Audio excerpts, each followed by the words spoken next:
Медиапортал islamindex.ru и компания iMedia представляют аудиоиздание «Полное толкование священного Корана» шейха Абдуррахмана ас-Саади. Сура Аш-Шуара. Поэты. Во имя Аллаха Милостивого, Милосердного.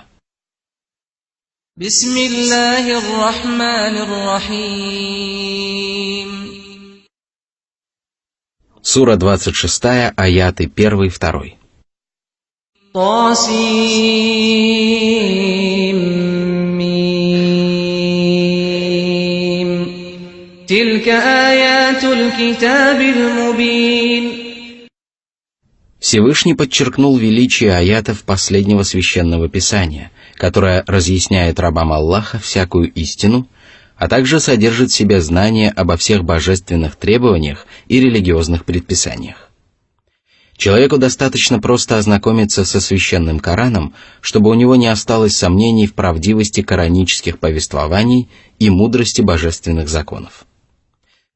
Подобное чудесное воздействие связано с тем, что коранические откровения предельно ясны и имеют прекрасный смысл, а содержащиеся в них религиозные предписания отличаются мудростью и всегда соответствуют тем или иным обстоятельствам. Разъясняя эти откровения, пророк Мухаммад, да благословит его Аллах и приветствует, проповедовал исламскую веру и призывал людей встать на прямой путь. Богобоязненные рабы внимали его увещеваниям и обращались в правую веру, а несчастные грешники отворачивались от его проповедей, что очень сильно беспокоило посланника Аллаха. Он делал все возможное для того, чтобы люди уверовали в истину, давал им добрые советы и полезные наставления и переживал от того, что грешники отказывались уверовать. Именно поэтому далее Всевышний Аллах сказал. Сура 26, аят 3. لعلك باخع نفسك ألا يكونوا مؤمنين. Ты не находишь себе места из-за их неверия, но они не заслуживают этого. Не отчаивайся и не убивайся, потому что только Аллах наставляет людей на прямой путь. Ты уже выполнил возложенную на тебя миссию и довел до сведения людей послание Всевышнего Господа. Ты сделал все возможное и явил им величайшие знамения. А что может быть большим знамением, чем священный Коран, который ниспослан для того, чтобы укрепить в сердцах рабов Аллаха истинную веру? Воистину, для того, кто желает найти истину, достаточно верного руководства и исцеления, которое он находит в последнем священном писании.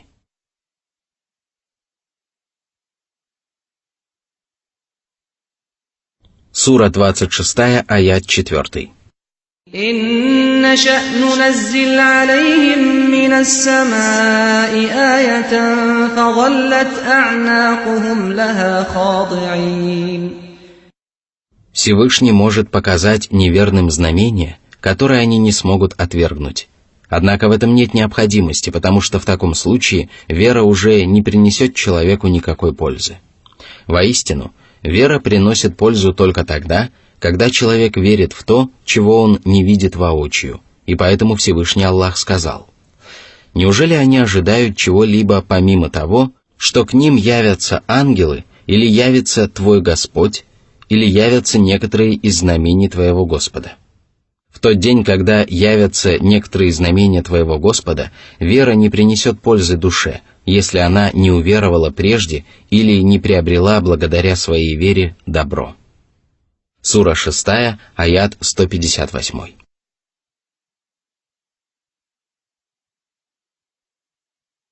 Сура 26, аят 5. وما يأتيهم من ذكر من الرحمن محدث إلا كانوا عنه معرضين. Они душой и телом уклонялись от повелений милостивого Аллаха, приступали его запреты и не прислушивались к увещеваниям, которые открывали им глаза на истину и ложь. Аллах назвал увещевания новыми, подчеркивая, что все они соответствовали тем или иным обстоятельствам, благодаря чему они были еще более красноречивыми и убедительными. Но, несмотря на это, неверные отворачивались от них. Да и как иначе могли поступить люди, сердца которых лишены добра и не способны прислушиваться к полезным наставлениям?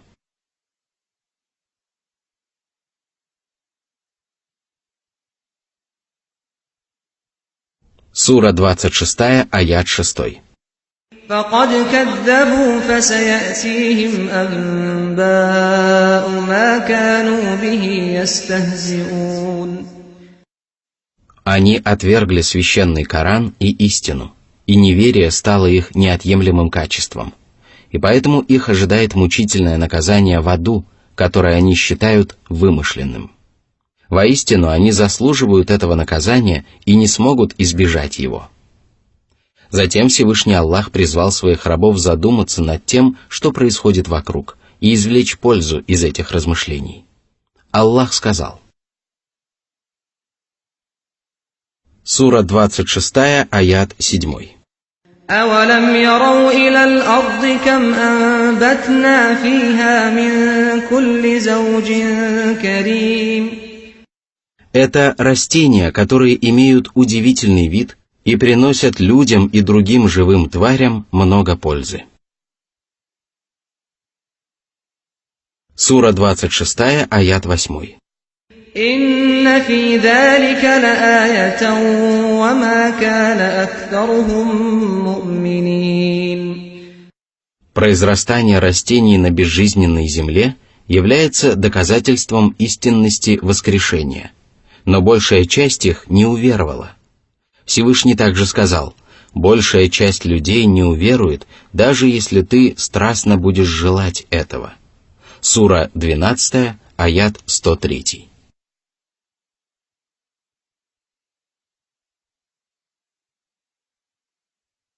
Сура 26, аят 9.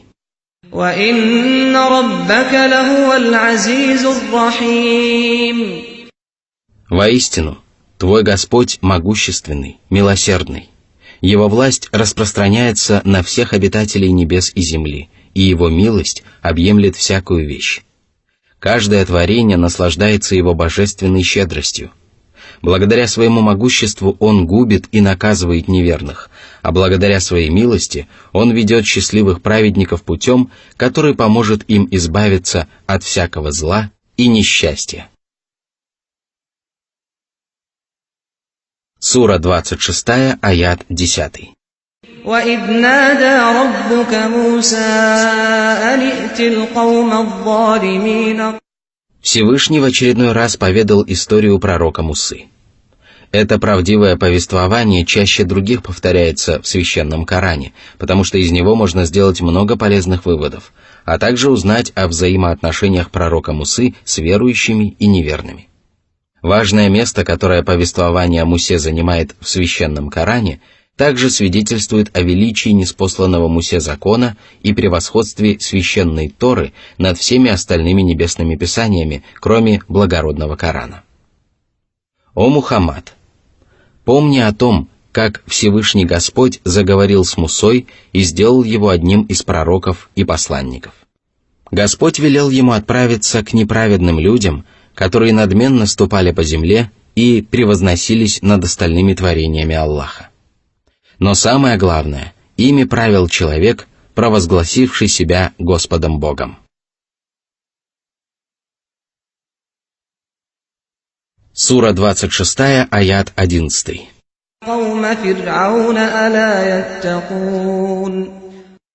О Муса, ступай к народу фараона, будь с ними вежлив и призови их устрашиться Аллаха. Он сотворил их и непрестанно дарует им пропитание, и поэтому они должны страшиться его божественного гнева и отречься от неверия. Сура 26, аяты 12 и 13. قال رب إني أخاف أن يكذبون ويضيق صدري ولا ينطلق لساني فأرسل إلى هارون. Муса испугался, что не сможет выполнить ответственную миссию, и решил обосновать свои опасения и попросить у Аллаха помощи и поддержки. В другом кораническом откровении говорится, что Муса воззвал: «Господи, раскрой для меня мою грудь, облегчи мою миссию, развяжи узел на моем языке, чтобы они могли понять мою речь. Назначь мне помощника из моей семьи, брата моего Харуна, Аарона. Умножь благодаря ему силу мою и позволь ему разделить со мной мою миссию». Сура 20, аяты с 25 по 32. Муса также сказал: «Господи, я убил одного из них и боюсь, что они убьют меня. Мой брат Харун более красноречив, чем я. Пошли же его со мною помощником, чтобы он подтвердил мою правдивость. Я действительно боюсь, что они сочтут меня лжецом». Сура 28, аяты 33-34. Всевышний внял мольбе Мусы и сделал Харуна своим пророком.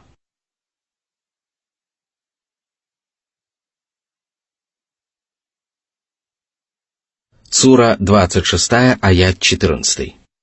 وَلَهُمْ عَلَيَّ ذَنبٌ فَأَخَافُ أَن يَقْتُلُونِ. Речь идет о том, как Муса во время пребывания в Египте убил копта. Сура 26, аят 15. قَالَ كَلَّا فَاذْهَبَا بِآيَاتِنَا إِنَّا مَعَكُمْ مُسْتَمِعُونَ. Всевышний выслушал молитву своего избранника и сказал: «Они не смогут убить тебя, потому что вы будете под нашим покровительством. Ваши недруги не смогут причинить вреда ни вам, ни вашим последователям». Впоследствии все так и произошло. Фараон отказался уверовать в единого Аллаха, всеми силами противился пророческим проповедям и до конца своих дней продолжал высказывать самые безрассудные суждения и сбивать с пути своих соплеменников, но, несмотря на это, он не причинил пророку Мусе никакого вреда. «О Муса и Харун! Ступайте вдвоем с моими знамениями, которые будут служить доказательством вашей правдивости и правдивости проповедуемого вами учения. Воистину, мы будем заботиться о вас и оберегать вас от любых неприятностей».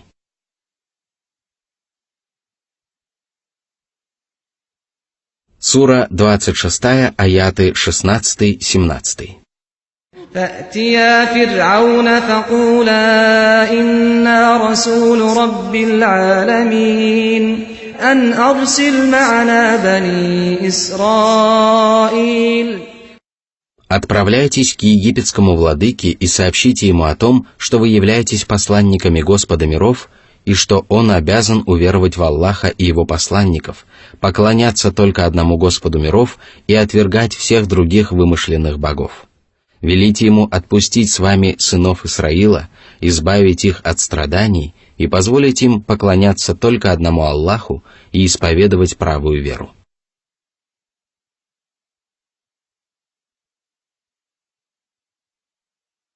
Сура 26, аяты 18-19. قَالَ أَلَمْ نُرَبِّكَ فِينَا وَلِيدًا وَلَبِثْتَ فِينَا مِنْ عُمُرِكَ سِنِينَ وَفَعَلْتَ فَعْلَتَكَ الَّتِي فَعَلْتَ وَأَنْتَ مِنَ الْكَافِرِينَ. Муса и Харун отправились к фараону и выполнили поручение Господа. Однако египетский владыка отказался уверовать в единого Аллаха. Он был непоколебим в своем неверии и даже попытался возразить Божьим посланникам. Он сказал: «Мы нашли тебя беззащитным младенцем в колыбели, а затем вырастили и воспитали тебя. Разве же мы не оказали тебе великую милость? Разве ты не сделал того, что сделал? Ведь это ты пришел на помощь своему соплеменнику и убил копта. Воистину, ты один из неблагодарных людей». Вначале фараон напомнил Мусе, что тот является одним из приближенных и поступает так, как поступают они, а затем он назвал его одним из неблагодарных или неверных людей. Тем самым фараон, сам того не подозревая, засвидетельствовал собственное неверие.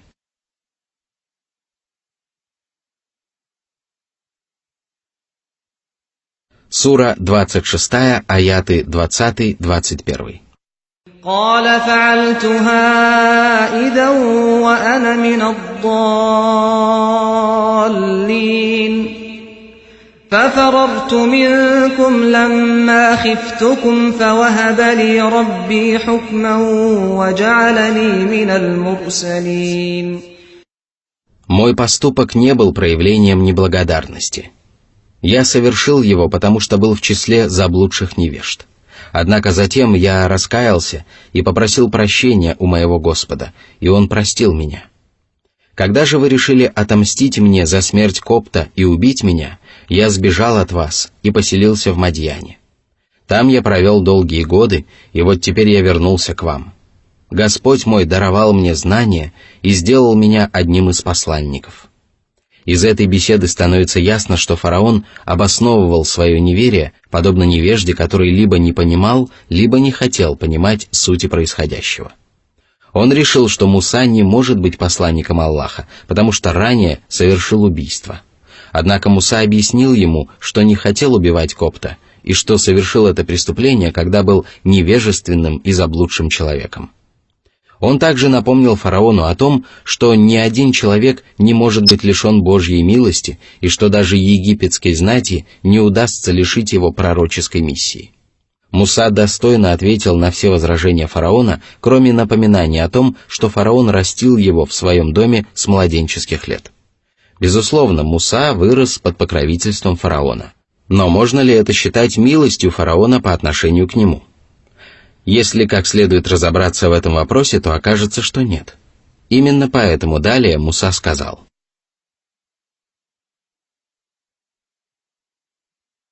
Сура 26, аят 22. وَتِلْكَ نِعْمَةٌ تَمُنُّهَا عَلَيَّ أَنْ عَبَّدتَّ بَنِي إِسْرَائِيلَ. Как ты можешь упрекать меня в неблагодарности в то время, как мои соплеменники порабощены твоим народом? Ты избавил меня от рабства и унижения, но это не означает, что ты облагодетельствовал меня, поскольку ты не имеешь никаких прав порабощать и угнетать мой славный народ. В действительности, от рабства и унижения меня спас Всевышний Аллах, а ты лишь поработил тех, кого сумел поработить. Посему не жди от меня благодарности за подобную милость.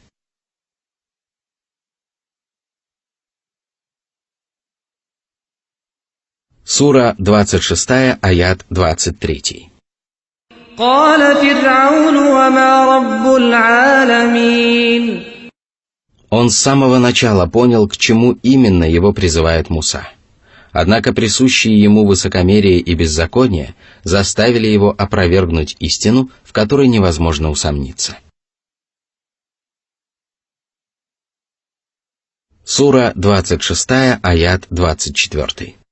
قال رب السماوات والأرض وما بينهما إن كنتم موقنين.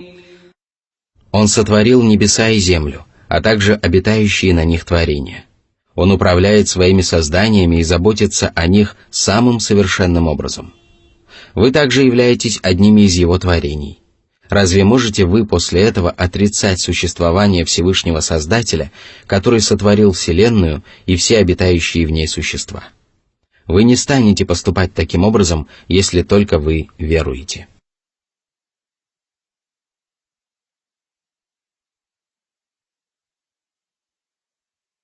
Сура 26, аят 25. قال لمن حوله ألا تستمعون. Фараон попытался продемонстрировать свое удивление словам Мусы и сказал присутствующим: «Слышите ли вы то, что говорит этот человек?»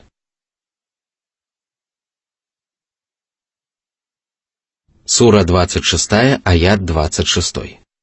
قال ربكم ورب آبائكم الأولين. Он был и останется вашим Господом, независимо от того, удивляетесь вы этому или нет.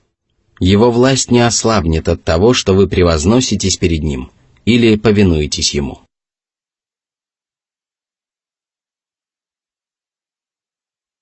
Сура 26, аят 27.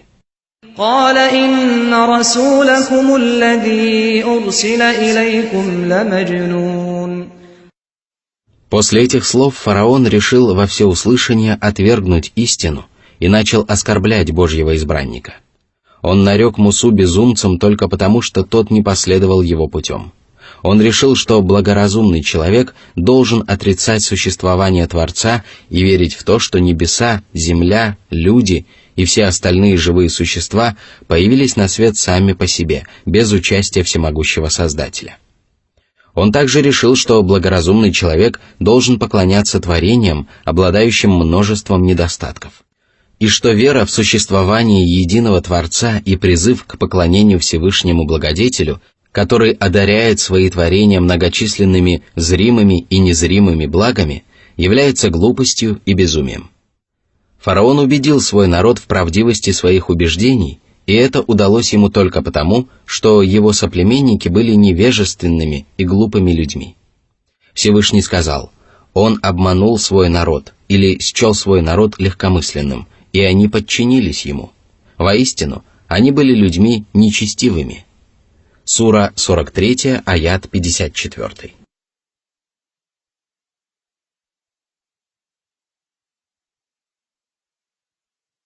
Сура 26, аят 28. قال رب المشرق والمغرب وما بينهما إن كنتم تعقلون. Муса изобличил безосновательность заявлений фараона и опроверг его атеистические взгляды. Он сказал: «Аллах – Господь Востока и Запада и всех остальных творений. Вы не станете сомневаться в его существовании, если только вы разумеете. Я открыл вам глаза на истину и разъяснил ее самым прекрасным образом. Ни один человек не усомнится в правдивости моих слов, если у него есть хотя бы крупица ума. Почему же вы игнорируете мои проповеди?» Этими словами Муса дал понять фараону и его свите, что они обвиняют его в безумии только потому, что сами страдают этим недугом. Они осмелились назвать безумным самого благородного и самого благоразумного из рабов Аллаха, но в действительности именно они были слабоумными глупцами. А если бы это было не так, то они не стали бы отрицать существование того, кто сотворил небеса и землю, чье существование ни у кого не вызывает сомнений. Во что же они вообще верили, если отказывались признать существование самого Аллаха? О чем они могли знать, если не знали о существовании Творца Вселенной? Какую религию они исповедовали, если не желали уверовать в Аллаха и Его неопровержимые знамения? Клянусь Аллахом, они были еще более глупы и безрассудны, чем домашняя скотина, потому что даже скотина знает, куда ей следует идти.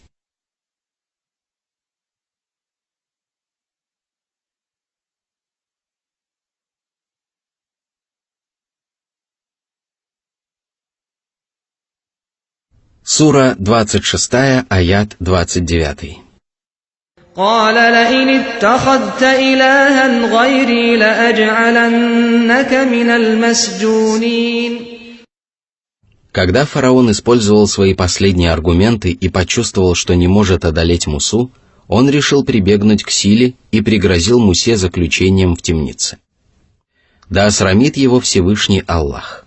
Он решил, что непременно должен увлечь Мусу в заблуждение и принудить его к многобожию. При этом он полагал, что если Муса откажется, то его судьба и судьба всех правоверных будет предрешена.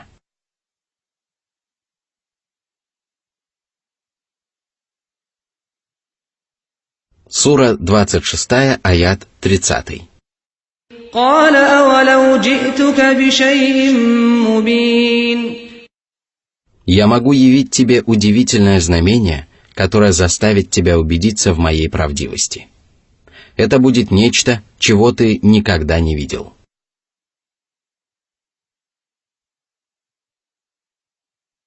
Сура 26, аят с 31 по 33. قال فأت به إن كنت من الصادقين فألقى عصاه فإذا هي ثعبان مبين ونزع يده فإذا هي بيضاء للناظرين. Муса не стал медлить и бросил свой посох, и тот на глазах превратился в змею. Это не было иллюзией или воображением, это была живая змея. Затем Муса вытащил руку из-за пазухи, и она стала светиться ярким светом, доставляя невообразимое удовольствие всем, кто смотрел на нее. Так фараон стал свидетелем величайшего из чудес, но не уверовал в истину. Более того, он решил и дальше сопротивляться Божьему посланнику. Сура 26, аяты с 33 по 35. قال للملأ حوله إن هذا لساحر عليم يريد أن يخرجكم من أرضكم بسحره فماذا تأمرون. Он не боялся делать столь лживые и нелепые заявления, потому что прекрасно знал, насколько глупыми были окружавшие его вельможи. Он назвал святого пророка колдуном и чародеем, поскольку хорошо известно, что они совершают удивительные вещи, на которые не способны остальные люди. Однако он не довольствовался этим и попытался вызвать у присутствующих ненависть и отвращение к Мусе. Именно поэтому он напугал их вестью о том, что Муса хочет околдовать народ и разлучить людей с их детьми и жилищами.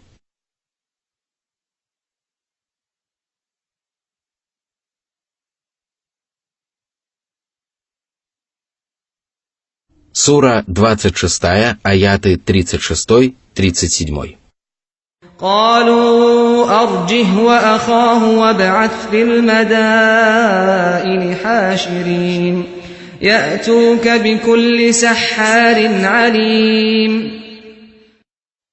В твоих городах есть много ученых мужей и искусных чародеев, которые разбираются во всех тонкостях колдовства. Колдовство можно одолеть при помощи другого колдовства, и твои чародеи смогут одержать верх над Мусой. Аллах смилостивился над своими рабами и пожелал, чтобы все люди убедились в порочности воззрений великого невежды, который сам увязал в омуте заблуждения и заманивал в него других. Фараон приказал собрать самых знаменитых чародеев и велел всему народу присутствовать на готовящемся представлении. Сам того не подозревая, он делал все возможное для того, чтобы провозгласить истину и изобличить ложь. Благодаря его усилиям весь народ получил возможность разобраться в том, что является истинным знанием, а что ложью и иллюзией. В результате как египтяне, так и израильтяне смогли воочию убедиться в том, что Муса был не колдуном, а правдивым посланником. Однако фараон не подозревал о том, что произойдет в этот великий день. Он пригласил самых искусных чародеев и организовал неописуемое представление, о котором Всевышний Аллах сказал. Сура 26, аяты с 38 по 40.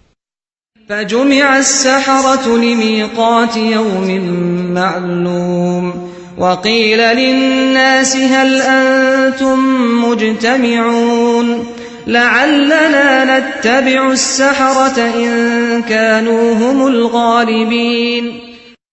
Для великого состязания пророк Муса выбрал день убранства, в который все египтяне отдыхали от работы.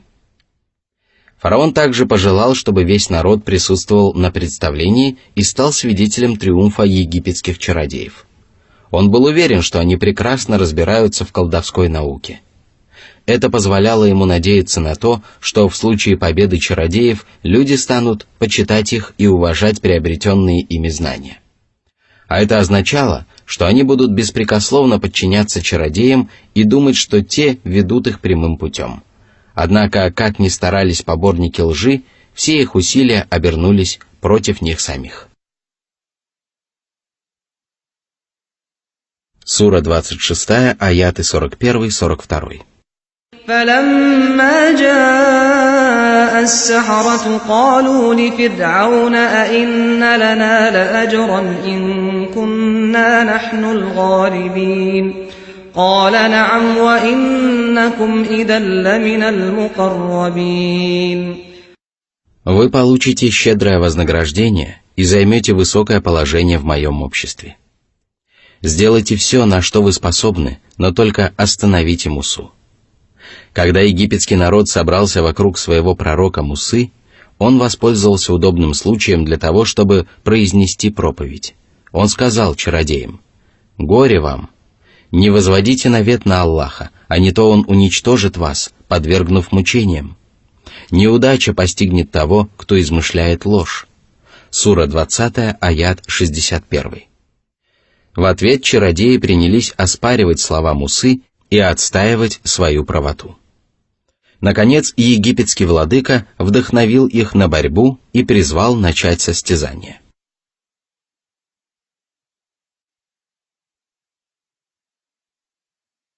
Сура 26, аят 43.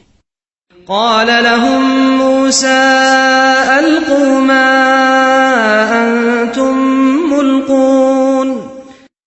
Муса был уверен в том, что поборники лжи никогда не сумеют одолеть истину и что все усилия невежд окажутся тщетными.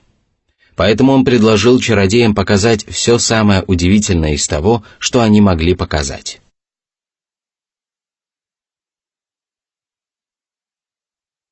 Сура 26, аят 44.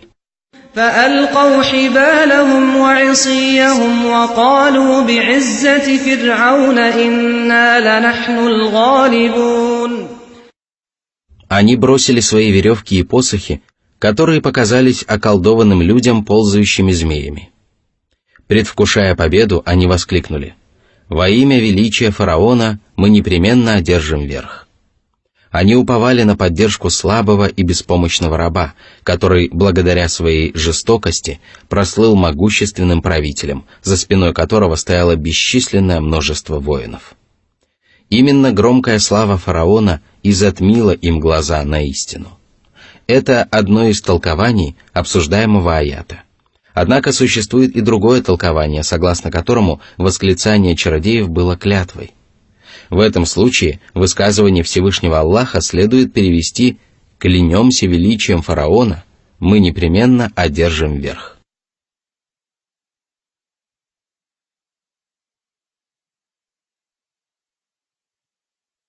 Сура 26, аяты с 45 по 48. فألقى موسى عصاه فإذا هي تلقف ما يأفكون فألقي السحرة ساجدين قالوا آمنا برب العالمين رب موسى وهارون.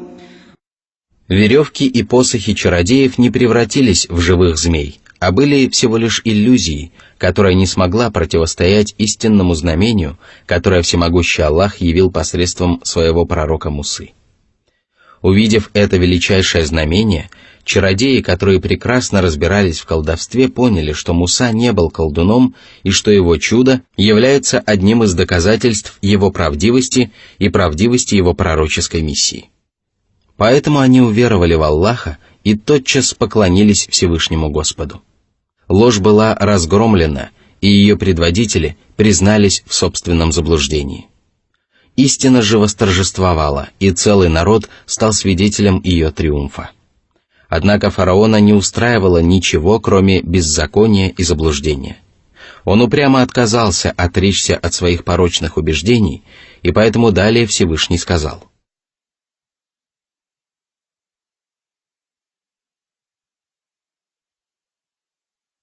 Сура 26, аят 49. قال آمنتم له قبل أن آذن لكم إنه لكبيركم الذي علمكم السحر فلسوف تعلمون لأقطعن أيديكم وأرجلكم من خلاف ولأصلبنكم أجمعين. Он удивился смелости своих подчиненных. Неужели они уверовали, не посоветовавшись с ним и не спросив его разрешения? Он не ожидал такого поворота событий. Воистину, он ваш предводитель, который и обучил вас колдовству. Он прекрасно знал, что чародеи были собраны со всех египетских городов по его собственному распоряжению, которое он отдал, прислушиваясь к совету знатных вельмож. Он знал, что чародеи прежде никогда не встречались с Мусой и никогда не видели его. Он также знал, что они не способны творить чудеса, а лишь занимаются колдовством, запугивая и околдовывая людей своими загадочными деяниями. Однако ему не оставалось ничего, кроме как сделать очередное лживое заявление, в порочности которого были убеждены все присутствующие. Несмотря на это, глупый и невежественный народ отказался уверовать в непреложную истину и ясные знамения. Но не стоит удивляться безрассудству этих нечестивцев, потому что они были готовы поверить любым словам фараона, какими бы лживыми они не были. Тогда фараон пригрозил чародеям отрубить им правые руки и левые ноги, как поступают с преступниками, распространяющими на земле беззаконие. Он также обещал распять их, дабы они вкусили позор и унижение. Однако чародеи уже успели вкусить прелесть истинной веры, и поэтому далее Всевышний сказал: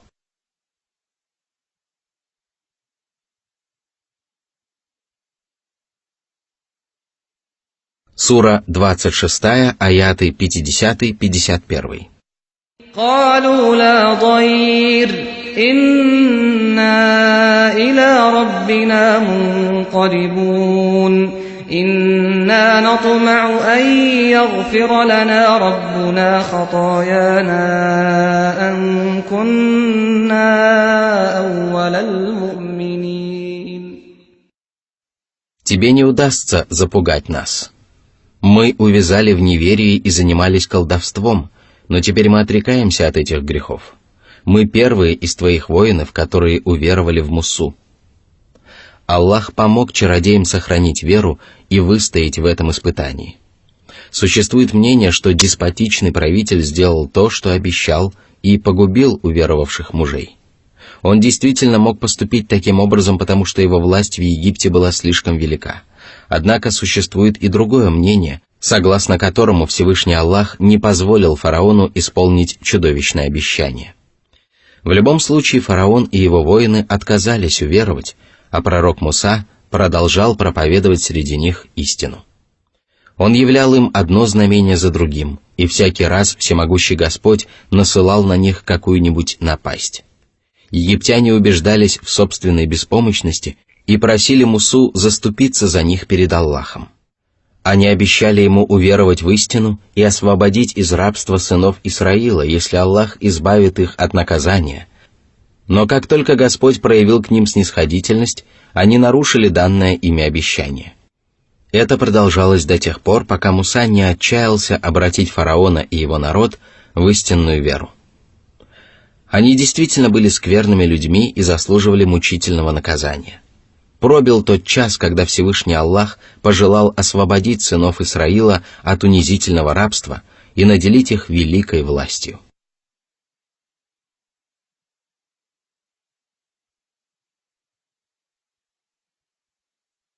Сура 26, аяты с 52 по 56. وأوحينا إلى موسى أن أسر بعبادي إنكم متبعون فأرسل فرعون في المدائن حاشرين إن هؤلاء لشرذمة قليلون وإنهم لنا لغائظون وَإِنَّا لَجَمِيعٌ حَاذِرُونَ. Всевышний сказал: «О Муса, отправляйся в путь вместе с сынами Исраила в начале ночи, дабы вы могли уйти подальше от города. Помните, что фараон и его огромные полчища будут преследовать вас». Все так и произошло.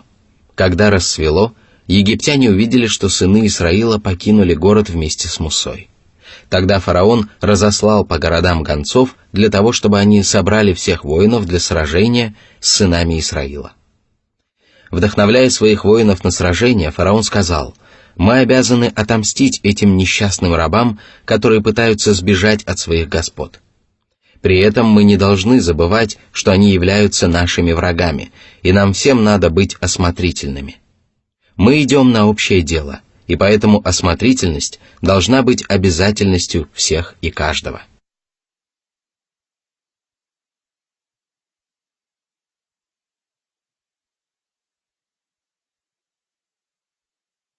Сура 26, аяты с 57 по 58. فأخرجناهم من جنات وعيون وكنوز ومقام كريم. Фараон собрал огромное войско и объединил под своими знаменами всех мужчин, разрешив остаться дома только больным и беспомощным, которые не могли принять участие в походе по уважительной причине. Они ничего не ведали о том, какая участь ожидала их впереди. Всевышний изгнал их из садов и лишил источников, сокровищ и прекрасных жилищ. Великолепные сады Египта, журчащие ручьи, бескрайние нивы — все это было достоянием египетских горожан и кочевников. Они жили в прекрасных домах, которые поражали своей удивительной красотой. Многие века они наслаждались своей спокойной жизнью, предаваясь удовольствиям и развлечениям. И при всем этом они увязали в неверии, распространяли на земле беззаконие и надменно относились ко всем остальным рабам Аллаха. Сура 26, аят 59. كذلك وأورثناها بني إسرائيل. Египтяне потеряли свои сады, источники, нивы, пашни и прекрасные жилища, которые достались израильтянам, тем самым израильтянам, которые долгие годы оставались рабами и выполняли непосильную работу. Свят и безупречен тот, кто дарует власть одним, лишает власти других и поступает так, как пожелает. Он возвеличивает своих избранных рабов благодаря их праведным деяниям, а тех, которые осмеливаются ослушаться его повелений, он унижает по причине их собственных грехов.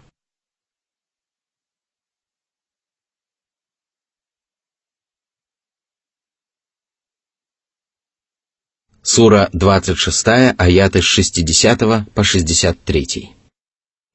فأتبعوهم مشرقين فلما تراءى الجمعان قال أصحاب موسى إنا لمدركون قال كلا إن معي ربي سيهدين فأوحينا إلى موسى أن اضرب بعصاك البحر فانفلق فكان كل فرق كالطود العظيم.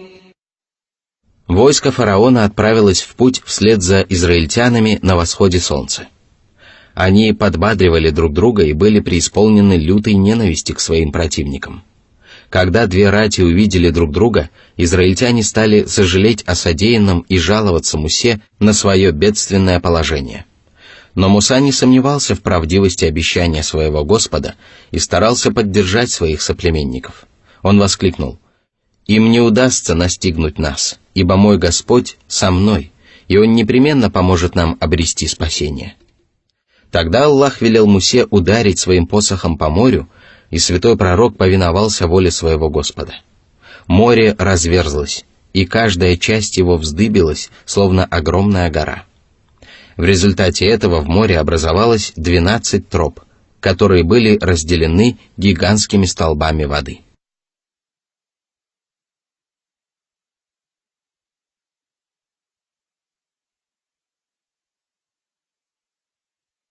Сура 26, аяты с 64 по 66. وأزلفنا ثم الآخرين وأنجينا موسى ومن معه أجمعين ثم أغرقنا الآخرين. Полчища деспотичного правителя подошли к разверзшемуся морю и пошли по стопам Мусы и израильтян. Когда последний израильтянин вышел из моря, а фараон вместе со своими полчищами вошел в него, Всевышний Аллах велел столбам воды сомкнуться над неверными и потопил их на глазах у Мусы и его последователей.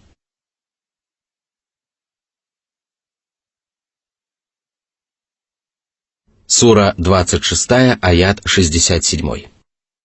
إن في ذلك لآية وما كان أكثرهم مؤمنين. В Великое знамение Аллаха свидетельствовало об истинности учения святого пророка и порочности воззрений фараона и его неверующего народа. Это знамение обязывало уверовать каждого, кто был его свидетелем, но сердца неверных были настолько порочны, что они отказались от света истинной веры.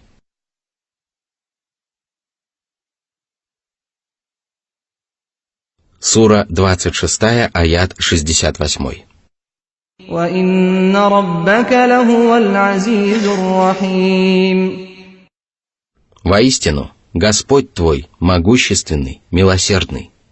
Благодаря своему могуществу Он погубил неверных, а благодаря своему милосердию Он спас Мусу и всех, кто уверовал вместе с ним. Сура 26, аят 69. وَاتْلُ عَلَيْهِمْ نَبَأَ إِبْرَاهِيمَ. О Мухаммад, поведай людям сказание об Ибрахиме, который был возлюбленным милостивого Аллаха. Это удивительное сказание о том, как пророк Ибрахим выполнял свою пророческую миссию, проповедовал истину среди своего народа, оспаривал и изобличал их лживые воззрения. Конечно, в жизни пророка Ибрахима было много удивительных историй, но именно эта история заслуживает особого внимания. Сура 26, аяты 70-71. إِذْ قَالَ لِأَبِيهِ وَقَوْمِهِ مَا تَعْبُدُونَ قَالُوا نَعْبُدُ أَصْنَامًا فَنَظَلُّ لَهَا عَاكِفِينَ. Многобожники хвастались и даже гордились тем, что поклоняются идолам, которых высекают или изготавливают своими руками. Они исповедовали идолопоклонство и непрестанно взывали к своим вымышленным божествам. Ибрахим прекрасно знал об этом и поэтому попытался объяснить своему народу, что идолы и истуканы не заслуживают молитв и поклонения. Всевышний сказал: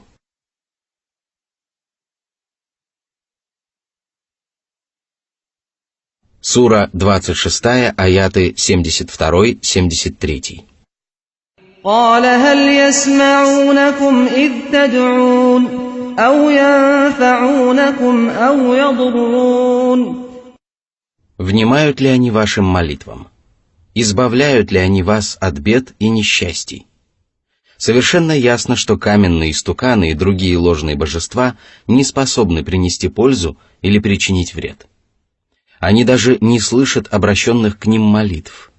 Безусловно, многобожники прекрасно знают об этом, и лучшим свидетельством этого является история о том, как пророк Ибрахим разбил идолов, которым поклонялись его соплеменники. Всевышний поведал эту историю в суре Аль-Анбия. Язычники спросили: «О Ибрахим, ты ли учинил над нашими богами подобное?» Он ответил: «Нет, учинил это их старший, вот этот. Спросите же их об этом, если они обладают даром речи». Поразмыслив, они стали говорить друг другу: «Воистину, вы суть грешники». Потом они опять принялись за свое и сказали: «Ведь ты знаешь, что они не обладают даром речи». Это истина, которую невозможно отрицать и в которой невозможно усомниться. Однако многобожники попытались оправдать свои деяния тем, что так поступали их отцы и деды. Сура 26, аят 74.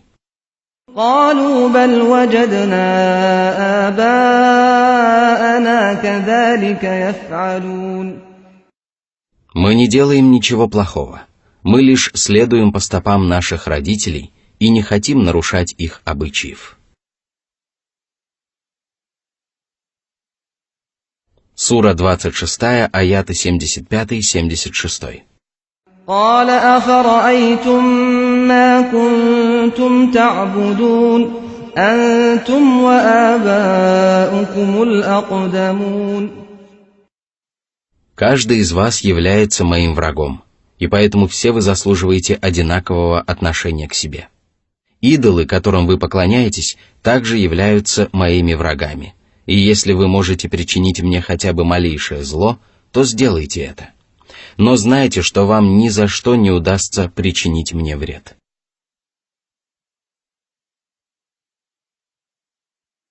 Сура 26, аяты 77-78.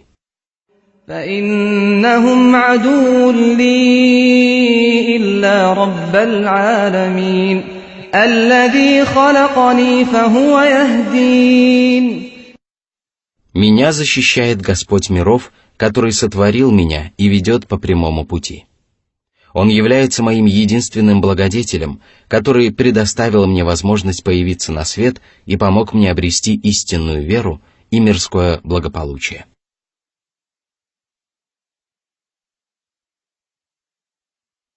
Сура 26, аяты с 79 по 82. والذي هو يطعمني ويسقين وإذا مرضت فهو يشفين والذي يميتني ثم يحيين والذي أطمع أن يغفر لي خطيئتي يوم الدين. Святой пророк Ибрахим особо отметил некоторые из милостей Всевышнего Аллаха, без которых не может обойтись ни один человек. Он подчеркнул, что именно Аллах дарует пищу, утоляет жажду, исцеляет от болезней, лишает жизни, воскрешает и прощает прегрешения. Он один осеняет своих рабов многочисленными милостями, и поэтому только Он заслуживает их поклонения и беспрекословного повиновения. А что касается идолов и истуканов, то они недостойны обожествления, потому что не способны творить и указывать прямой путь, посылать болезни и исцелять, кормить и поить, умерщвлять и оживлять. Они не могут принести пользу поклоняющимся им многобожникам, не могут избавить их от бед и печалей или простить им совершенные прегрешения. О мои соплеменники! Я представил вам неопровержимое свидетельство порочности многобожия. Ни вы, ни ваши отцы не способны опровергнуть моих слов. Каждый из вас несет ответственность за то, что впал в заблуждение и уклонился от прямого пути. Однако соплеменники Ибрахима начали припираться с ним, и он ответил: «Неужели вы станете припираться со мной относительно Аллаха, в то время как Он наставил меня на прямой путь?» Сура 6, аят 80.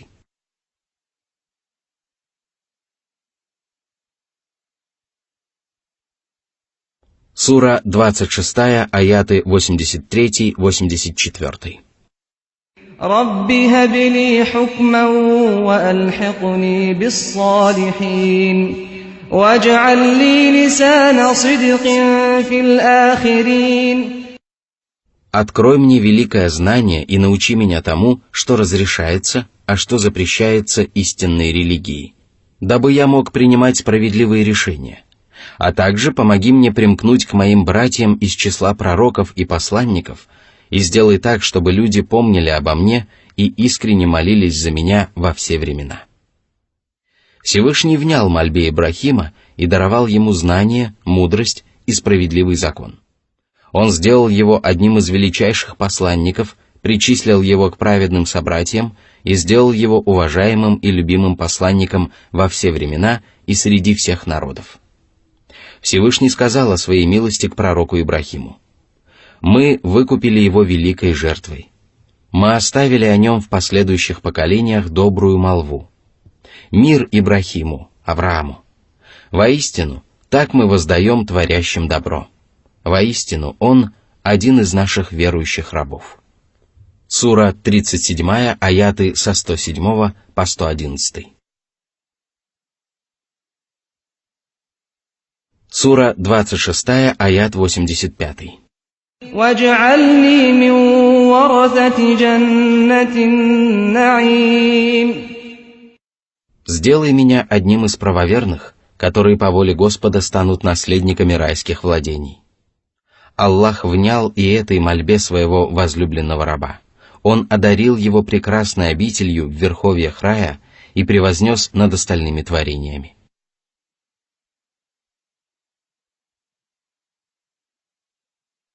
Сура 26, аят 86. واغفر لأبي إنه كان من الضالين. Ибрахим молился о прощении для своего отца для того, чтобы исполнить данное ему обещание. Всевышний поведал о том, как он сказал своему отцу: «Я обязательно буду просить для тебя прощения, но я не властен помочь тебе перед Аллахом». Сура 60, аят 4. Всевышний также сказал: «А молитва Ибрахима, Авраама, о прощении для его отца была всего лишь исполнением обещания, которое он ему дал. Когда же ему стало ясно, что его отец является врагом Аллаха, он отрекся от него. Воистину, Ибрахим был смиренным, выдержанным». Сура 9, аят 114.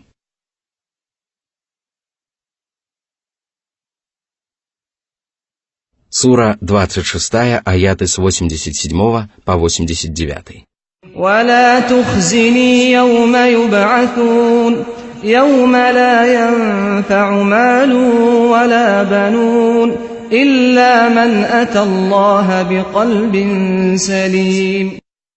Не упрекай меня за совершенные мною прегрешения, не подвергай меня мучительному наказанию и не позорь меня перед остальными творениями. Обрадуй меня радостной вестью о прощении и райском вознаграждении в этот страшный день, когда ни богатство, ни сыновья не принесут пользы никому, кроме тех, кто предстанет перед тобой с непорочным сердцем. Чистые помыслы и непорочное сердце — вот что может помочь человеку спастись от лютой кары и обрести щедрое вознаграждение. Но что подразумевается под непорочным сердцем? Это сердце, в котором нет места многобожию и сомнениям, сердце человека, который ненавидит зло, не отстаивает еретические взгляды и не повторяет совершенных грехов. Если раб Божий сумеет избавиться от перечисленных пороков, то он непременно приобретет искренность, знание, убежденность и любовь ко всему блаженному и полезному. Его намерения и устремления станут подчинены воле Всевышнего Аллаха, а на смену низменным желаниям придут желания сделать богоугодное дело. Затем Всевышний Господь поведал о событиях, которые произойдут в судный день, а также о вознаграждении и наказании, которые ожидают рабов Аллаха.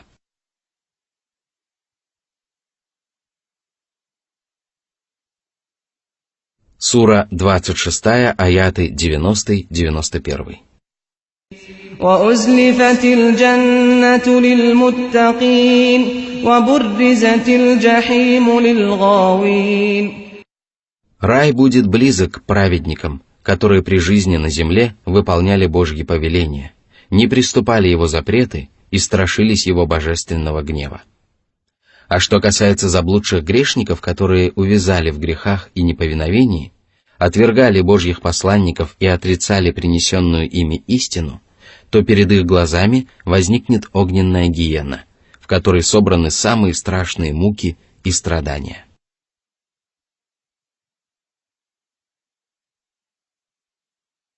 Сура 26, аяты 92-93. وَقِيلَ لَهُمْ أَيْنَ مَا كُنْتُمْ تَعْبُدُونَ مِنْ دُونِ اللَّهِ هَلْ يَنْصُرُونَكُمْ أَوْ يَنْتَصِرُونَ. Никто не поможет многобожникам, которые будут уличены во лжи и опозорены. Обитатели небес и земли будут свидетелями их убытка, разочарования и заблуждения. Сура 26, аяты 94-95. فَكُبْكِبُوا فِيهَا هُمْ وَالْغَاوُونَ وَجُنُودُ إِبْلِيسَ أَجْمَعُونَ. Идолы и истуканы будут гореть в адском огне вместе с людьми и бесами, из которых состояли полчища Иблиса. Сатана призывал их совершать грехи самыми изощренными способами, сломил их сопротивление, увлек их в пучину многобожия и лишил последних крупиц веры.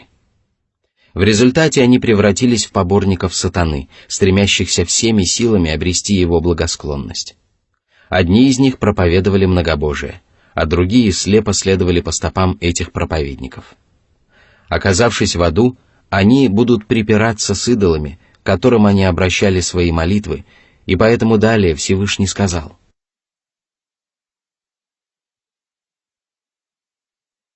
Сура 26, аят с 96 по 98. قالوا وهم فيها يختصمون تالله إن كنا لفي ضلال مبين إذ نسويكم برب العالمين. Мы поклонялись вам наряду с Аллахом, любили вас всей душой, страшились вашего гнева, надеялись на вашу помощь, обращались к вам с молитвами, делали ради вас то, что надо было делать ради Всевышнего Аллаха. Воистину, мы пребывали в явном заблуждении и заслужили справедливое наказание.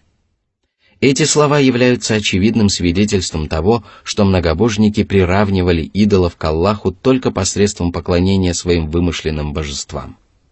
Они не считали, что идолы являются творцами Вселенной, поскольку знали, что только Аллах является Господом миров, которому подвластны все творения, и даже идолы и истуканы.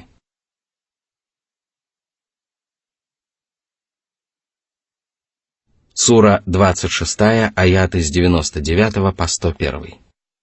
وما أضلنا إلا المجرمون فما لنا من شافعين ولا صديق حميم. Проповедники зла отвратили нас от прямого пути и предложили нам вступить на путь заблуждения и неверия. Они привели нас в адское пламя, и нет теперь у нас ни заступников, ни преданных друзей. Никто не заступится за нас перед Аллахом, и никто не избавит нас от наказания. У нас даже нет искренних друзей, которые бы поддержали нас в этот трудный час. Здесь все не так, как это было в мирской жизни. Все это означает, что адские мученики потеряют надежду на счастье и благополучие и пожелают вернуться в земной мир для того, чтобы начать творить добро.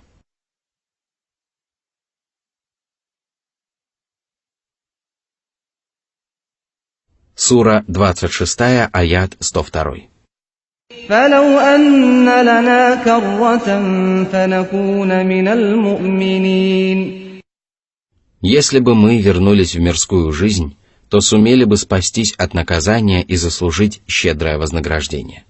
Увы, желанием адских мучеников будет не суждено сбыться, потому что наказание последней жизни никогда не будет отсрочено.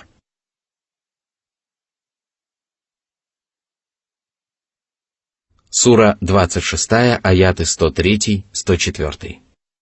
إن في ذلك لآية وما كان أكثرهم مؤمنين وإن ربك لهو العزيز الرحيم.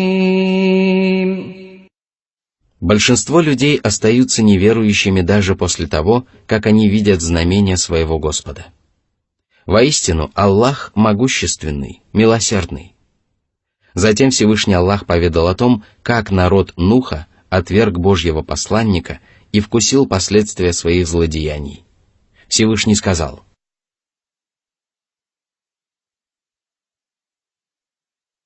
Сура 26, аят 105.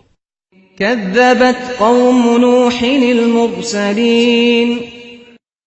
Народ Нуха отверг всех Божьих посланников.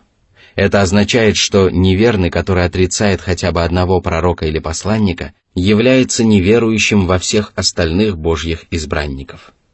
Все пророки и посланники проповедовали единое учение, и поэтому отвержение одного из посланников является отвержением истины, проповедуемой всеми посланниками.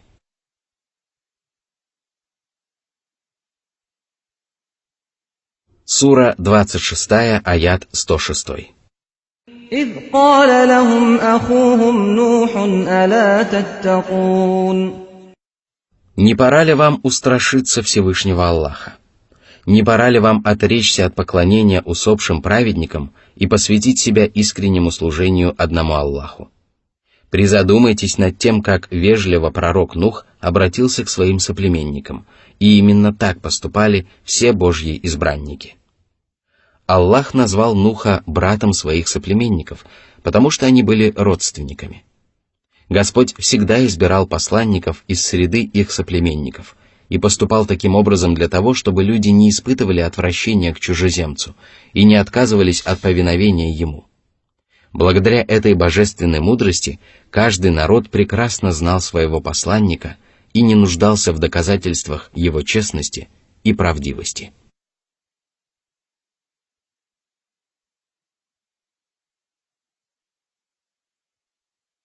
Сура 26, аят 107.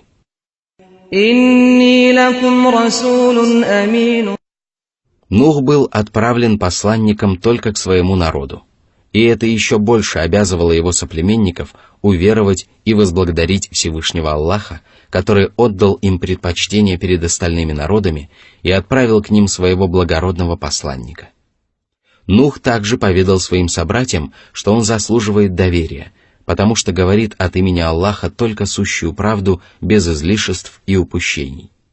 Это также обязывало его соплеменников уверовать в Божьего посланника и повиноваться ему самым совершенным образом.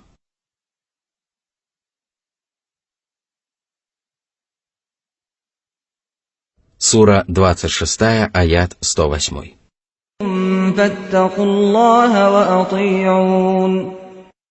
«Выполняйте мои приказания и не ослушайтесь моих запретов. Только поступая таким образом, вы можете уверовать в меня, как в посланника, который заслуживает доверия». Это следствие причины, которая была изложена в предыдущем аяте и обязывала людей повиноваться посланнику Аллаха. Затем пророк Нух напомнил своим соплеменникам о том, что у них нет причин не повиноваться ему. Он сказал: Сура 26, аят 109. «Вама ас'алукум алейхи мин аджрин ин аджрия илля аля раббил аламин». «Я не обременю вас долговыми обязательствами передо мной, ибо вознаградит меня только Господь миров. Я надеюсь на его щедрое вознаграждение. Вы не можете дать мне то, в чем я так нуждаюсь, и поэтому я лишь хочу, чтобы вы прислушались к моим увещеваниям и встали на прямой путь».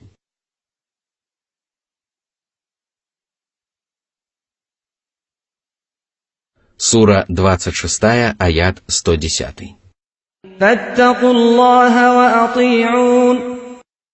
Святой пророк еще раз повторил эти слова, что свидетельствует о том, что он неоднократно увещевал своих соплеменников на протяжении нескольких веков, что он прожил рядом с ними. Всевышний сказал: «Мы послали Нуха, Ноя, к его народу, и он пробыл среди них 1000 лет без 50 годов». Сура 29, аят 14. Обращаясь к Всевышнему Аллаху, пророк Нух сказал: «Господи, я призывал мой народ ночью и днем, но мои проповеди лишь ускорили их бегство». Сура 71, аяты 5-6. Многобожники не желали уверовать в Божьего посланника и поэтому попытались опровергнуть его учение. Однако их довод был совершенно бессмысленным. Сура 26, аят 111.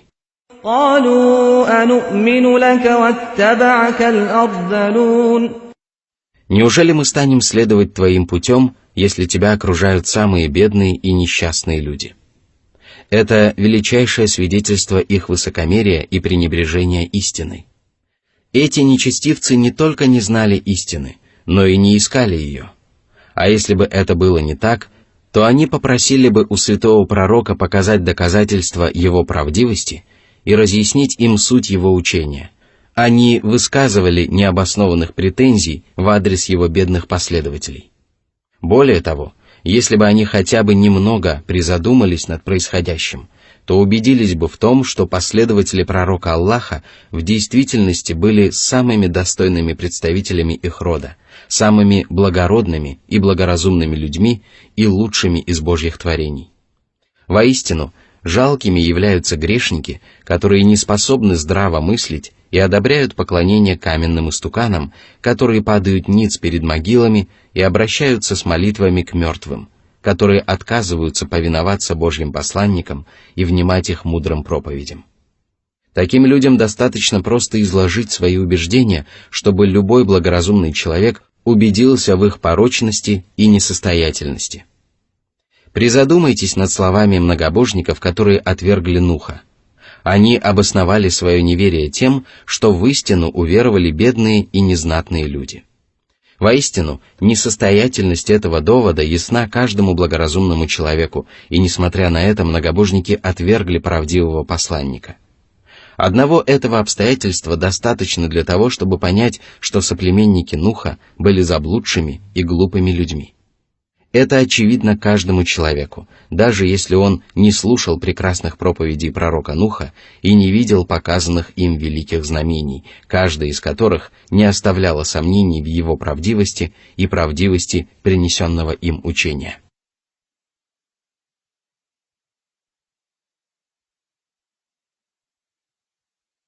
Сура 26, аяты 112-113. قال وما علمي بما كانوا يعملون إن حسابهم إلا على ربي لو تشعرون. Они будут отвечать за свои деяния только перед Аллахом, а моя обязанность – донести до них истину. Оставьте их в покое. Если то, что я проповедую, является истиной, то покоритесь мне, поскольку вы тоже будете отвечать за свои деяния.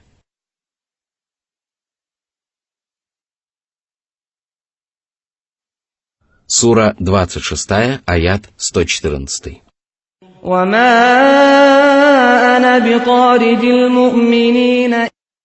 Из слов святого пророка можно предположить, что высокомерные и несправедливые многобожники, да осрамит их Всевышний Аллах, обещали уверовать в том случае, если он прогонит от себя всех бедняков и простолюдинов. Однако пророк был непреклонен и отказался прогнать людей, которые не заслуживали подобного обращения и унижения. Наоборот, они заслуживали самых лестных слов и самых славных почестей. Именно поэтому Всевышний Аллах сказал: «Когда к тебе приходят те, которые уверовали в наши знамения, говори им: мир вам, ваш Господь предписал себе быть милосердным». Сура 6, аят 54. Сура 26, аят 115.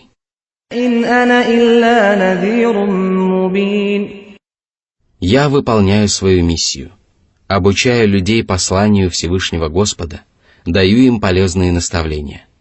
Однако я не властен изменить что-либо самостоятельно, потому что власть принадлежит только одному Аллаху».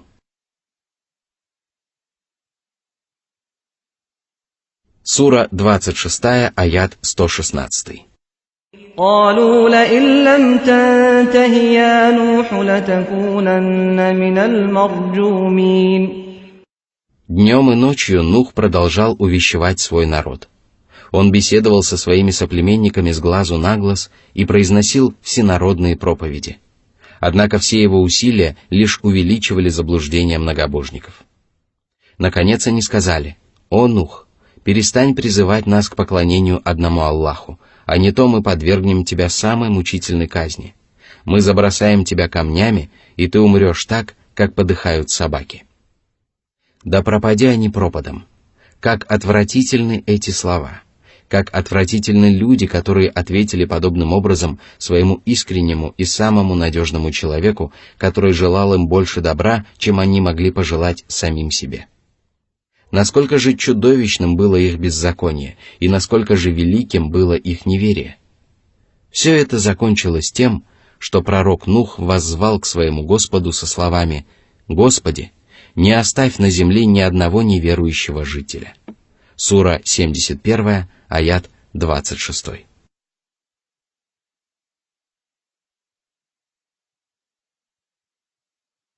Сура 26, аяты 117-118.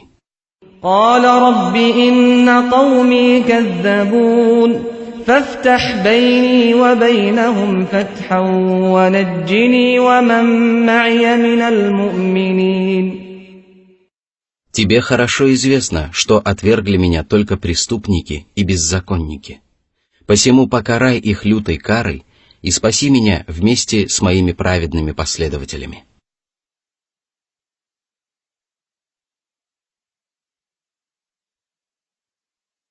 Сура 26, аяты 119-120.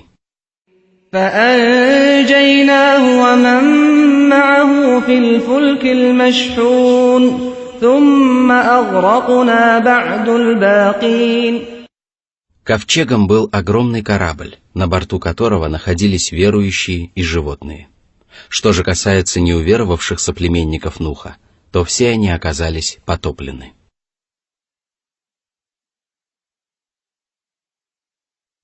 Сура 26, аят 121.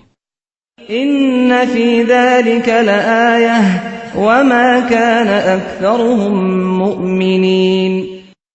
Спасение Нуха и его верных последователей, а также погибель неверных – это знамение, свидетельствующее о правдивости Божьих посланников, истинности принесенных ими вероучений и порочности неверия, которые исповедуют враги пророков и посланников.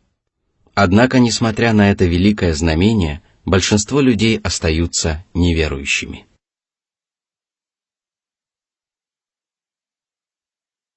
Сура 26, аят 122.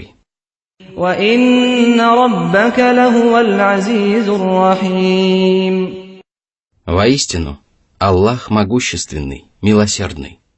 Благодаря своему могуществу Он потопил всех неверных, а благодаря своему милосердию спас Нуха и уверовавших вместе с ним проповедников.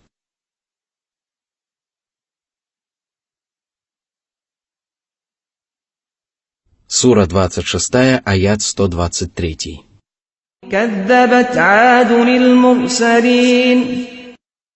Господь отправил к адитам своего посланника Худа, но они отвергли в его лице всех остальных Божьих избранников, поскольку все они проповедовали одно и то же учение.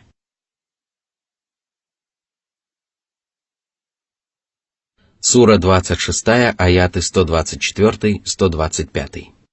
إذ قال لهم أخوهم هود ألا تتقون إني لكم رسول أمين. Не пора ли вам устрашиться своего Господа и отречься от идолопоклонства и прочих прегрешений? Аллах смилостивился над вами и поэтому отправил меня к вам с пророческой миссией.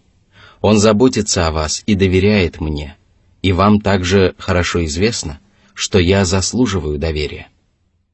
Всевышний назвал Худа братом своих соплеменников только по причине их кровного родства. Что же касается проповедей святого пророка, то все они были искренними и добрыми.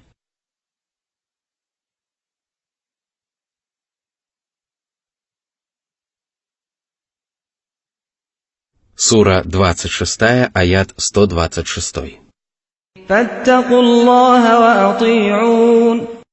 Поскольку я послан к вам Всевышним Аллахом и достоин вашего доверия, то вам следует страшиться гнева вашего Господа и прислушиваться к моим повелениям и не ослушаться моих запретов.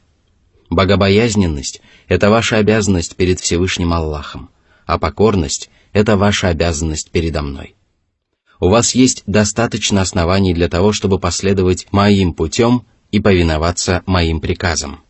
Но у вас нет ни одной причины для того, чтобы отказаться от проповедуемой мною веры.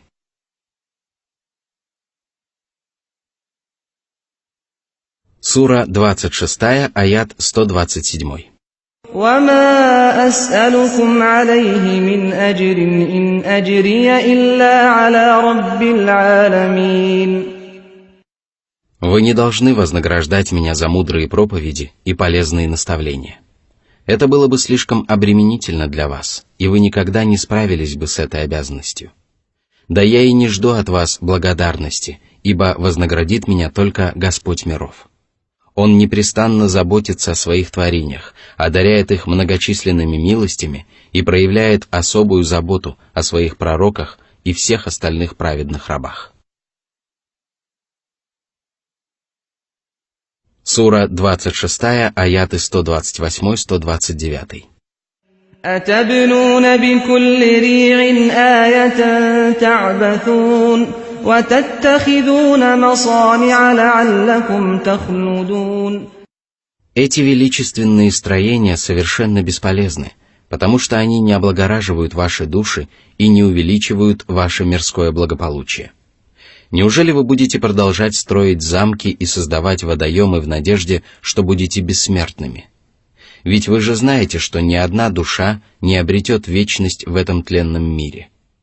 Арабское слово «ри», в данном случае «холм», означает «долина», находящаяся на возвышенности между горами.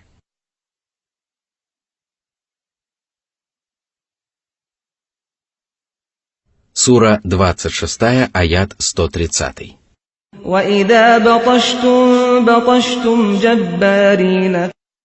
Неужели вы и впредь будете нападать на людей, подобно деспотичным тиранам? Вы грабите, избиваете и убиваете людей, пользуясь тем, что Всевышний Аллах наделил вас огромной силой. Вы забываете о том, что обязаны использовать свою недюжинную силу для совершения богоугодных деяний. Вы гордитесь своими необычайными способностями, надменно относитесь к людям и высокомерно заявляете: «Кто может превзойти нас силой?» Сура 41, аят 15. Вы не имеете права пользоваться своей силой для совершения грехов, глупостей и напраслины.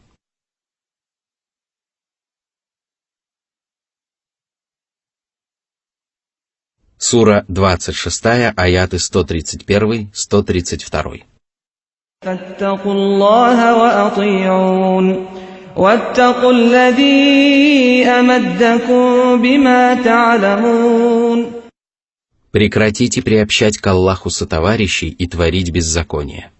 Слушайтесь меня, ибо вы знаете, что я посланник Аллаха и ваш добрый наставник.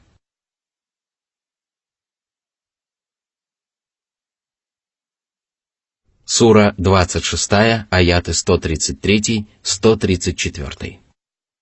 أمدكم بأنعام وبنين وجنات وعيون.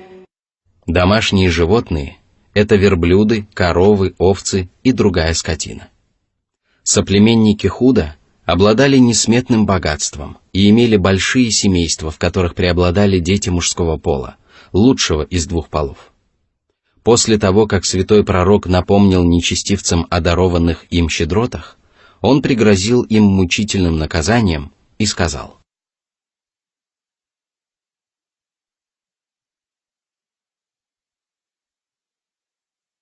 Сура 26, аят 135.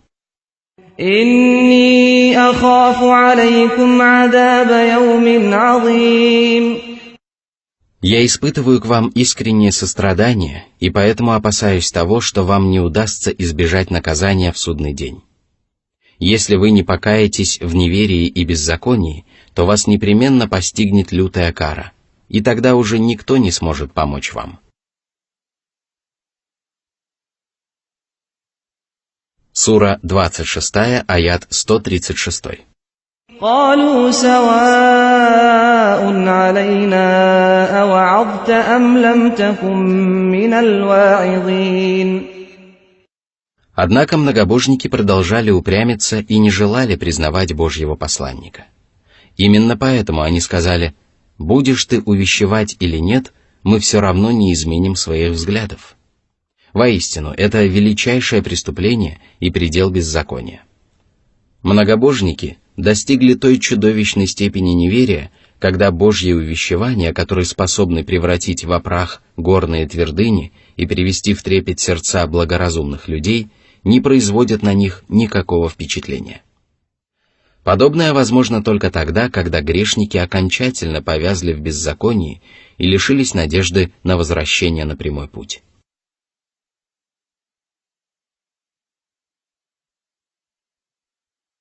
Сура 26, аят 137.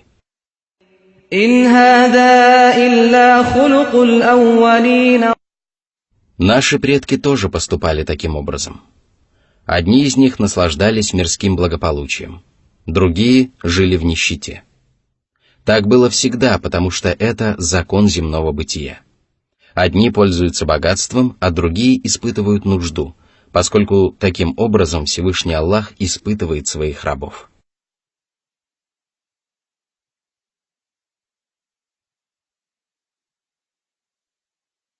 Сура 26, аят 138. وما نحن بمعذبين. Эти слова либо являются свидетельством неверия в день воскресения, либо насмешкой над Божьим посланником. Смысл этих слов заключается в следующем. Предположим, что мы будем воскрешены. Посмотри же, сколькими земными благами одарил нас Твой Господь. А раз это так, то мы не окажемся в убытке, даже если наступит обещанный Тобою судный час.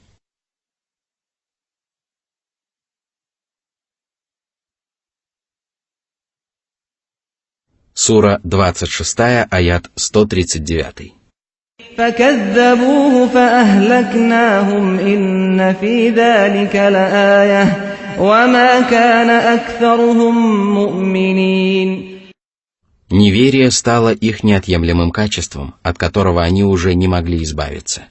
И поэтому Всевышний Аллах погубил их и сказал: «Самудяне и адиты отрицали великое бедствие, день воскресения.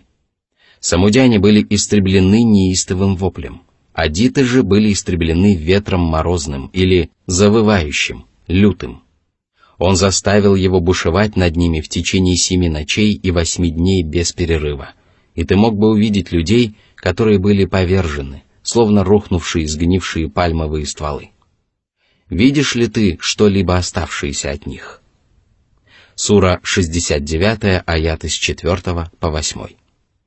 Воистину, это было знамением, которое свидетельствовало о правдивости пророка Худа, истинности принесенного им учения, а также порочности многобожия и беззакония, которым были привержены заблудшие соплеменники святого пророка. Однако большинство людей отказывается уверовать, несмотря на многочисленные знамения, способствующие обретению истинной веры.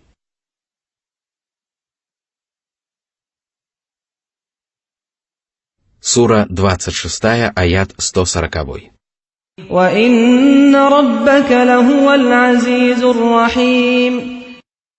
Воистину, твой Господь могущественный, милосердный.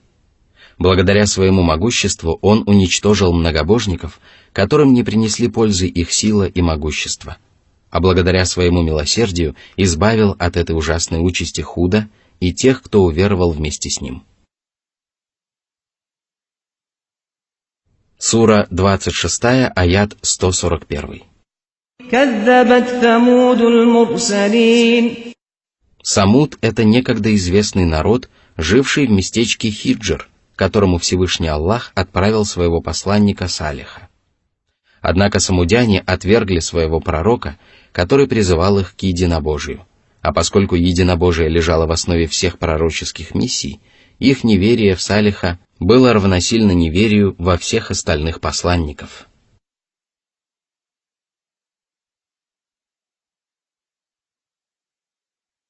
Сура 26, аят 142. إِذْ قَالَ لَهُمْ أَخُوهُمْ صَالِحٌ أَلَا تَتَّقُونَ. Всевышний нарек его братом многобожников только по причине их кровного родства. Святой пророк призвал своих братьев отречься от идолопоклонства и грехов, причем он сделал это с неподдельной искренностью и добротой. Сура 26, аяты 143-144. «Инни лакум расулун амин, фаттакуллаха ва ати'ун». Аллах отправил меня к вам и тем самым оказал вам великую милость. Не отвергайте же милость своего Господа и покоритесь Его божественному волеизъявлению. Вы обязаны верить мне и моему учению, потому что хорошо осведомлены о моей честности и правдивости. Сура 26, аят 145. وَمَا أَسْأَلُكُمْ عَلَيْهِ مِنْ أَجْرٍ إِنْ أَجْرِيَ إِلَّا عَلَى رَبِّ الْعَالَمِينَ. Вы не можете оправдать свое неверие тем, что боитесь обременить себя материальными обязанностями передо мной. Я не прошу вознаграждения ни у кого, кроме Всевышнего Аллаха. Сура 26, аяты со 146 по 149. أتتركون فيما هاهنا آمنين في جنات وعيون وزروع ونخل طلعها هضيم وتنحتون من الجبال بيوتا فارهين. Неужели вы рассчитываете на то, что будете наслаждаться этими благами вечно? Неужели вы думаете, что будете беззаботно пользоваться щедротами своего Господа, как это делают животные? Неужели вы надеетесь, что будете оставлены без внимания, будете пренебрегать повелениями и запретами и использовать Божьи милости для совершения грехов? Никогда не забывайте о том, как милостив был к вам Всевышний Аллах. Он сделал вас искусными мастерами и научил вас высекать жилища даже в могучих горах и скалах. Сура 26, аяты со 150 по 152. فاتقوا الله وأطيعون ولا تطيعوا أمر المسرفين الذين يفسدون في الأرض ولا يصلحون. Не повинуйтесь грешникам, которые приступают ограничения Господа и ослушаются запретов религии, которые распространяют на земле смуту и беззаконие, совершая грехи и призывая окружающих к неповиновению. Они совершают худшие из деяний, которые только могут совершать люди. Эти деяния не приносят никакой пользы и представляют собой сущее зло. Люди, которым присущи такие качества, всегда готовы оболгать Божьих посланников и проповедовать среди людей ложь и заблуждение. Такие люди есть в каждом обществе. Были они и среди самудян, и поэтому пророк Салих призвал своих сородичей не обольщаться их лживыми речами и порочными призывами.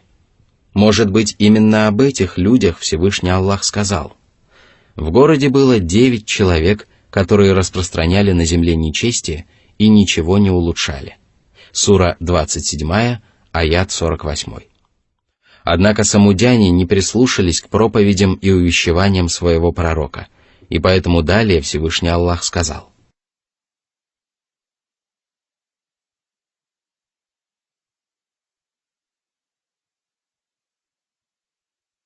Сура 26, аяты 153-154. قالوا إنما أنت من المسحرين ما أنت إلا بشر مثلنا فأت بآية إن كنت من الصادقين. Тебя околдовали, и поэтому ты бредишь и говоришь бессмысленные речи. Ты всего лишь один из нас. Чем ты превзошел всех остальных, и почему мы должны повиноваться тебе? Покажи нам удивительное чудо, если ты говоришь правду. Они требовали от него чудес, хотя достаточно было задуматься над его прекрасными качествами, праведными деяниями и мудрыми проповедями, чтобы убедиться в его правдивости и правдивости принесенного им учения. Однако сердца многобожников были настолько ожесточены, что они желали испытать Божьего посланника и просили его явить чудо.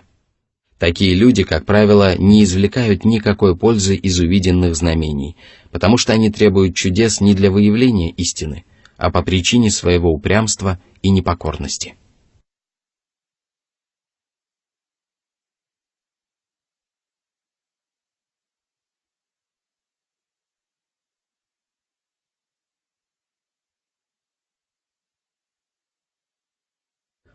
Сура 26, аяты 155-156. قال هذه ناقة لها شرب ولكم شرب يوم معلوم ولا تمسوها بسوء فيأخذكم عذاب يوم عظيم. Один день пить воду из колодца разрешается только верблюдице, и в этот день вы будете пить только ее молоко, а на следующий день вам разрешается пить воду из колодца. Не закалывайте эту верблюдицу и не обижайте ее, а не то вас постигнет наказание в великий день. По утверждениям многих толкователей Корана, Всевышний Аллах сотворил эту верблюдицу из большого твердого и гладкого камня, и произошло это на глазах у большинства самудян. Самудяне стали свидетелями величайшего из чудес, однако это не удержало их от неверия, и они продолжали совершать преступления и злодеяния. Сура 26, аяты со 157 по 159. فعقروها فأصبحوا نادمين فأخذهم العذاب إن في ذلك لآية وما كان أكثرهم مؤمنين وإن ربك لهو العزيز الرحيم. Господь поразил их чудовищным воплем, который уничтожил всех неверных, от первого до последнего. Воистину, во всем этом было знамение, свидетельствующее о правдивости пророческих учений и порочности воззрений их врагов и противников, но большая часть людей все равно не уверовала.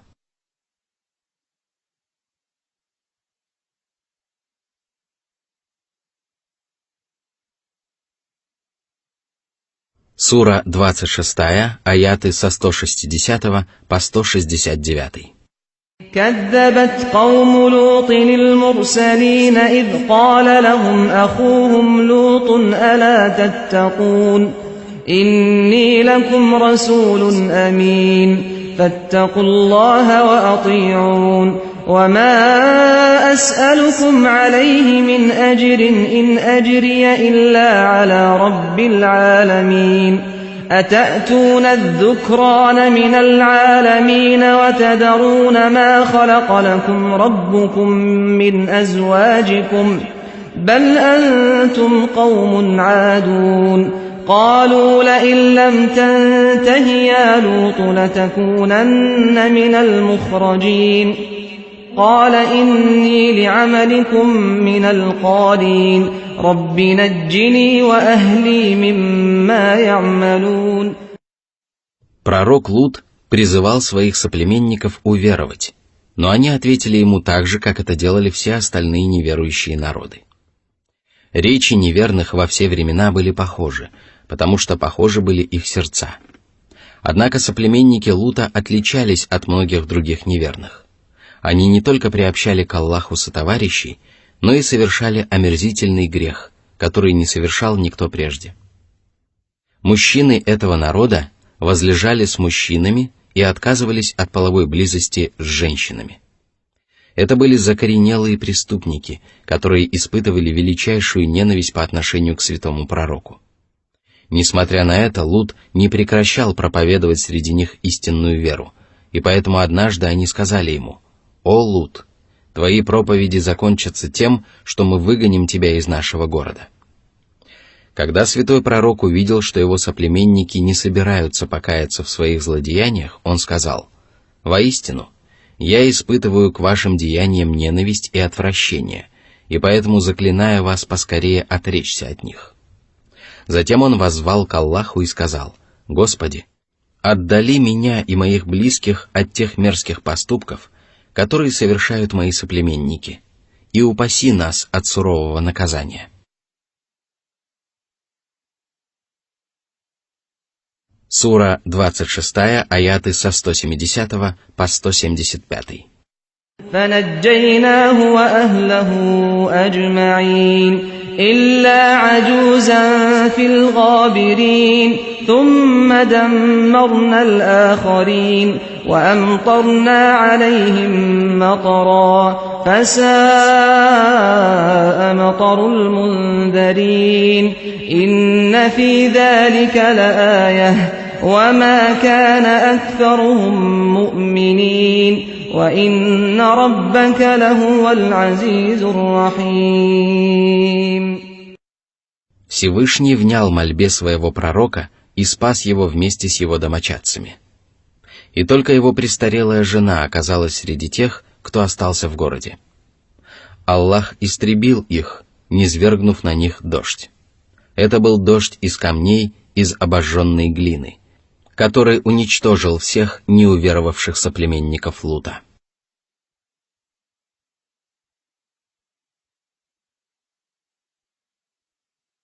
Сура 26, аят 176. كذب أصحاب الأيكة المرسلين. Жители Айки – это народ, который населял город Мадьян и владел удивительными садами с густыми, переплетающимися зарослями. Всевышний отправил к ним своего пророка Шуэйба. Однако нечестивцы отвергли его и отказались прислушаться к его проповедям. Как и остальные пророки и посланники, пророк Шуэйб проповедовал среди своих соплеменников.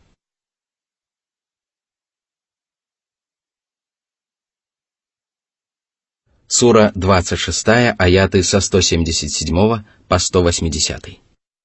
إذ قال لهم شعيب ألا تتقون إني لكم رسول أمين فاتقوا الله وأطيعون وما أسألكم عليه من أجر إن أجري إلا على رب العالمين. Не пора ли вам устрашиться Всевышнего Господа и отречься от неверия и грехов, которые навлекают на вас его божественный гнев? Я посланник к вам, который заслуживает доверия. По этой причине вам надлежит бояться Аллаха и повиноваться его посланникам.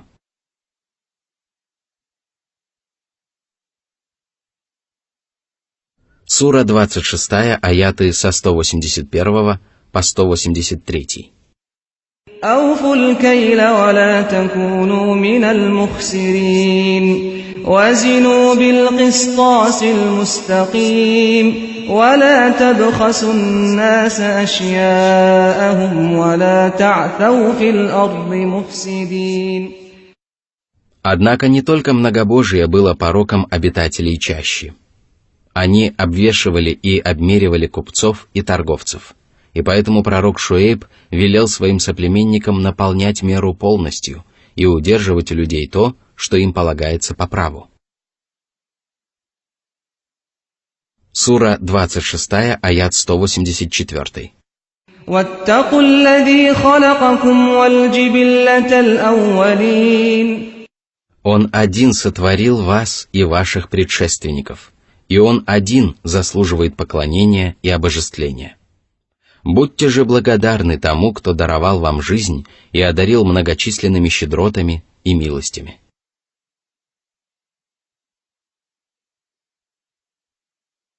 Сура 26, аят 185. قالوا إنما أنت من المسحرين. Многобожники нарекли святого пророка лжецом, отвергли принесенную им религию и сказали: «Ты всего лишь один из бесноватых. Твои слова похожи на бред сумасшедшего, и в лучшем случае мы просто не будем обращать внимания на твои бессмысленные речи».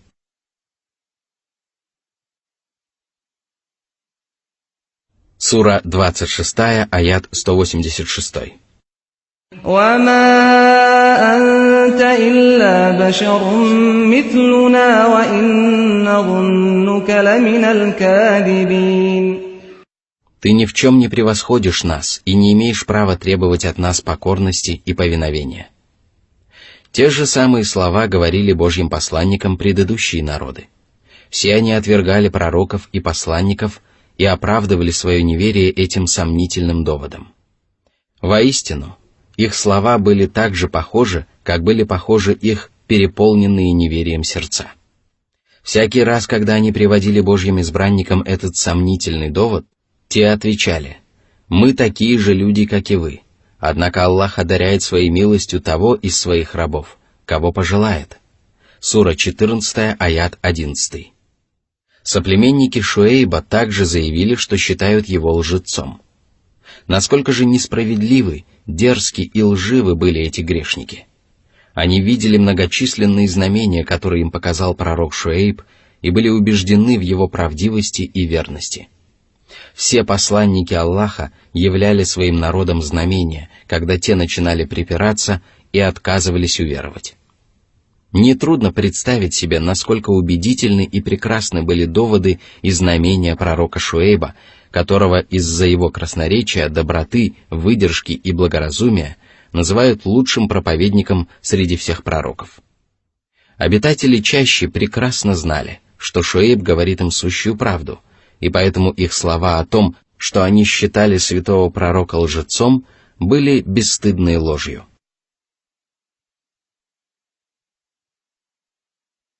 Сура 26, аят 187. فأسقط علينا كسفا من السماء إن كنت من الصادقين. Пусть твой Господь искоренит нас, если ты говоришь правду. Как же эти слова похожи на молитву мекканских многобожников, которые обратились к Господу со словами: «О Аллах, если это является истиной от Тебя, то обрушь на нас камни с неба, или же подвергни нас мучительным страданиям». Сура 8, аят 32. Согласно другому толкованию, обитатели чащи просили своего пророка не зринуть на них кусок неба в качестве доказательства его правдивости. Безусловно, пророки и посланники вольны не исполнять подобные требования. Сура 26, аят 188. قال ربي أعلم بما تعملون. А что касается наказания и невероятных чудес, то я не способен приблизить их по собственной воле, потому что мне вменено в обязанность только донести до вас послание вашего Господа. Он прекрасно осведомлен обо всем, что вы творите, и непременно воздаст вам за все ваши деяния. Сура 26, аят 189. فكذبوه فأخذهم عذاب يوم الظلة إنه كان عذاب يوم عظيم. Неверие превратилось в их неотъемлемое качество, в результате чего они не извлекали никакой пользы даже из величайших знамений. Единственным выходом из этого заблуждения было мучительное наказание, и оно поразило их в тенистый день. В тот страшный день над Мадьяном скопились густые тучи, и жители города вышли из своих домов для того, чтобы насладиться долгожданным дождем. Однако эти тучи не принесли с собой прохладу и милость, а пролили на них огненное наказание. Многобожники пали замертво, они расстались со своими прекрасными домами и переселились в обитель печали и страданий. Это было наказание великого дня, потому что оно лишило их возможности вернуться в мирскую жизнь и возобновить свои деяния. Оно предварило вечные страдания, которые никогда не прекратятся и не будут отсрочены.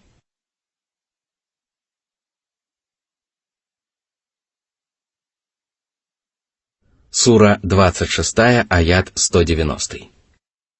إن في ذلك لآية وما كان أكثرهم مؤمنين. Воистину, во всем этом было знамение, свидетельствующее о правдивости пророка Шуэйба и правдивости его проповедей, а также о порочности его врагов и противников.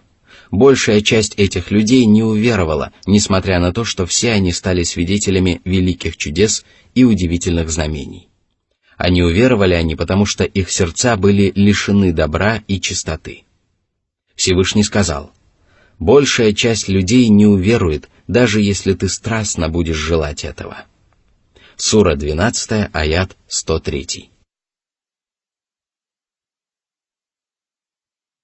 Сура 26, аят 191. وَإِنَّ رَبَّكَ لَهُوَ الْعَزِيزُ الرَّحِيمُ. Ни одно творение не в состоянии обрести его божественное могущество, и поэтому все сущее покорно его воле. Более того, все сущее нуждается в его милости, без которой невозможно существование Вселенной. Все блага земного мира и последней жизни являются результатом его милости, которая непрестанно осеняет Божьи творения с момента их появления на свет. Благодаря своему могуществу Всевышний Аллах во все времена губит своих врагов, которые отказываются уверовать в его посланников, а благодаря своему милосердию Он во все времена спасает своих возлюбленных избранников и их верных последователей. Сура 26, аят 192. وَإِنَّهُ لَتَنزِيلُ رَبِّ الْعَالَمِينَ. В предыдущих аятах Всевышний Господь поведал истории некоторых пророков и рассказал о том, как они проповедовали среди своих соплеменников истинную религию и как они встречали сопротивление упрямых неверных. Он также поведал о том, какой ужасный конец постиг грешников, которые враждовали с его славными пророками. Далее Господь решил сообщить о пророческой миссии своего последнего посланника, благородного избранника, пророка Мухаммада, да благословит его Аллах и приветствует, который принес человечеству священный Коран, верное руководство для каждого благоразумного человека. Аллах нарек Коран посланием от Господа миров. Его ниспослал Творец небес и земли, который сотворил людей и воспитал их самым совершенным образом. Он научил их заботиться о своем мирском благополучии и здоровье. Он также научил их беречь свою веру и благоустраивать свою последнюю жизнь. Одним из величайших проявлений его божественной опеки является ниспослание этого благородного писания, которое содержит в себе нескончаемое добро и приносит людям огромную пользу. Оно совершенно не похоже на другие законодательства и писания. Оно помогает рабам Аллаха обрести счастье при жизни на земле и после смерти, а также обучает их благородному нраву и другим достойным качествам. Обсуждаемое нами откровение подчеркивает величие священного Корана и огромную нужду всех творений в его мудрых предписаниях. Да и как может быть иначе, если эти предписания не спаслал не кто-нибудь, а сам всемогущий Аллах, который пожелал посредством своего откровения оказать людям великую милость и наставить их на прямой путь.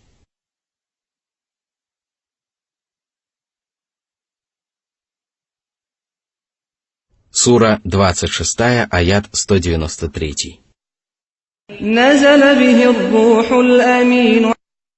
Это откровение дошло до пророка Мухаммада, да благословит его Аллах и приветствует, через верного духа, то есть самого достойного и самого сильного из ангелов, благородного Джибриля.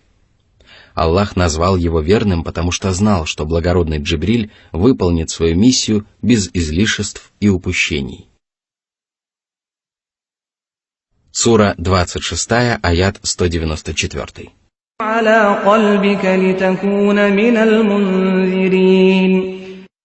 О Мухаммад! Наш верный посланец снизошел на твое сердце для того, чтобы ты стал одним из увещевателей, которые призывают окружающих встать на прямой путь и предостерегают их от заблуждения. Сура 26, аят 195.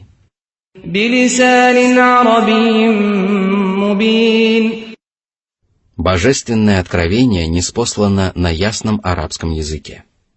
Арабский язык является самым лучшим из мировых языков и выделяется своей удивительной ясностью и простотой. Таков был язык арабов, которым был отправлен посланник Аллаха, и которые первыми столкнулись с его прекрасными проповедями. Задумайтесь над многочисленными достоинствами последнего священного писания, которое является лучшим из божественных откровений. Оно было ниспослано посредством лучшего из ангелов на сердце лучшего из обитателей земли. Оно было унаследовано лучшим народом, который когда-либо жил на нашей планете. И, наконец, оно было ниспослано на самом прекрасном и богатом из мировых языков – ясном арабском языке. Сура 26, аят 196.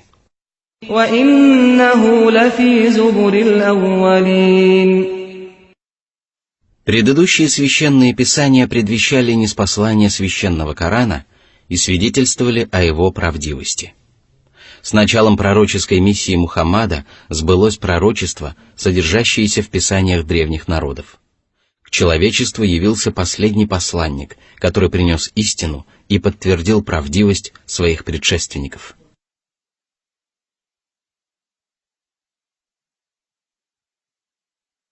Сура 26, аят 197. أَوَلَمْ يَكُنْ لَهُمْ آيَةً أَنْ يَعْلَمَهُ عُلَمَاءُ بَنِي إِسْرَائِيلَ Разве это недостаточное свидетельство божественного происхождения священного Корана? До появления ислама сыны Исраила считались обладателями мудрости и знания, и арабы обращались к ним за советом, когда оказывались в затруднительном положении. Если же сыны Исраила утверждали что-либо, то никто не осмеливался усомниться в их словах. Когда пророк Мухаммад, да благословит его Аллах и приветствует, начал проповедовать священный Коран, сыны Исраила узнали в нем божественную истину. То же самое произошло, когда чародеи фараона, которые прекрасно разбирались во всех тонкостях колдовской науки, увидев чудо пророка Мусы, уверовали в то, что оно является не колдовством, а знамением Всевышнего Господа. А когда обладающие знанием мужи признают истину, не стоит обращать внимание на то, что говорят невежды.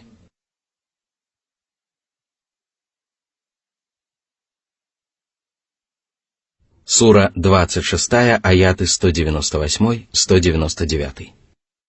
وَلَوْ نَزَّلْنَاهُ عَلَى بَعْضِ الْأَعْجَمِينَ فَقَرَأَهُ عَلَيْهِمْ مَا كَانُوا بِهِ مُؤْمِنِينَ.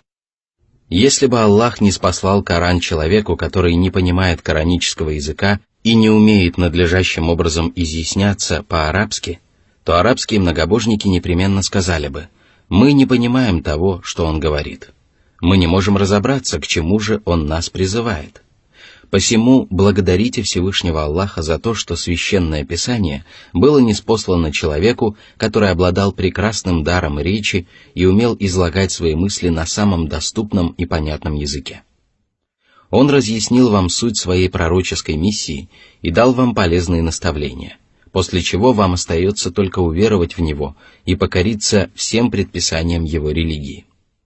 Если же вы станете отвергать его, будучи убежденными в его правоте, то это будет с вашей стороны величайшим неверием. Но, к великому сожалению, именно так поступали со своими посланниками неверующие народы, словно наследуя друг от друга самые скверные качества и черты, и поэтому далее Всевышний Аллах сказал: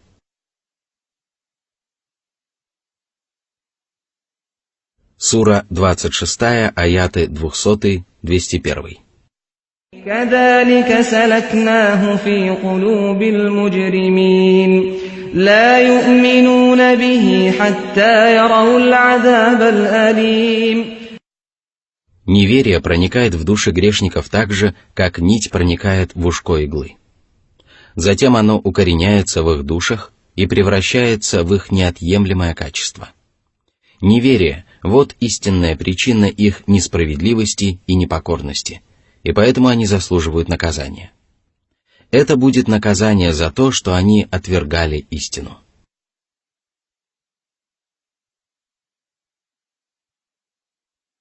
Сура 26, аят 202. فَيَأْتِيَهُمْ بَغْتَةً وَهُمْ لَا يَشْعُرُونَ. Это наказание поразит грешников неожиданно, так что они даже не почувствуют его приближения. Это будет час забвения, когда неверные меньше всего будут ожидать лютой кары, и от этого наказания, которое обрушится на них, будет еще более болезненным и мучительным. Сура 26, аят 203. فَيَقُولُ هَلْ نَحْنُ مُنظَرُونَ. Они будут умолять Господа повременить с возмездием и предоставить им еще одну возможность покаяться, однако будет слишком поздно. У них не будет возможности совершить добрые дела, поскольку они уже заслужили место в зловещей обители, которую они никогда не покинут и в которой они никогда не найдут покоя и умиротворения. Сура 26, аят 204. أَفَبِعَذَابِنَا يَسْتَعْجِلُونَ. Это лютая кара, которая не заслуживает пренебрежения и невнимания. Отчего же вы так обольщены? Разве вы сможете вынести адские страдания? Разве вы настолько могущественны, что сумеете отвратить от себя гнев вашего Господа или избежать его возмездия? Или же вы считаете Господа настолько беспомощным, что Он не сумеет покарать вас за совершенные вами злодеяния? Сура 26, аяты с 205 по 207. أفرأيت إن متعناهم سنين ثم جاءهم ما كانوا يوعدون ما أغنى عنهم ما كانوا يمتعون. О Мухаммад! Мы не торопимся с наказанием нечестивцев и даруем им короткую жизнь, в течение которой они могут наслаждаться мирскими благами. Однако после этого их непременно постигнет справедливое возмездие. А когда это произойдет, то все мирские услады и удовольствия не принесут им никакой пользы. Все они останутся в мирской жизни и прекратятся, а на смену им придет мучительное наказание, которое увеличивалось с каждым часом пребывания нечестивцев на земле. Вот так Всевышний Аллах призывает своих рабов остерегаться наказания преисподней. Это наказание рано или поздно наступит, и поэтому срок его наступления не имеет никакого значения, а его отсрочка не принесет неверным никакой пользы.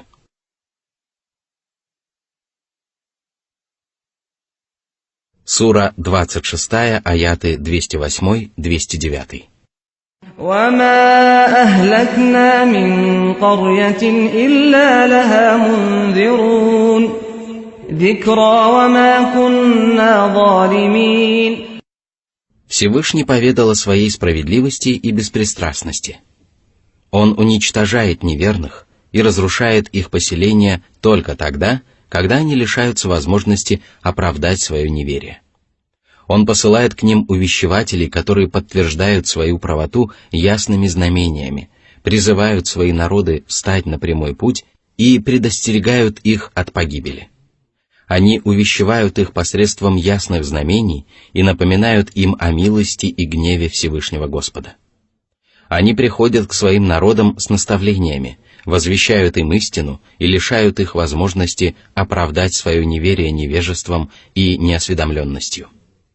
Воистину, Аллах никогда не уничтожал поселения грешников, если к ним не приходили мудрые увещеватели или если они не ведали о существовании ада.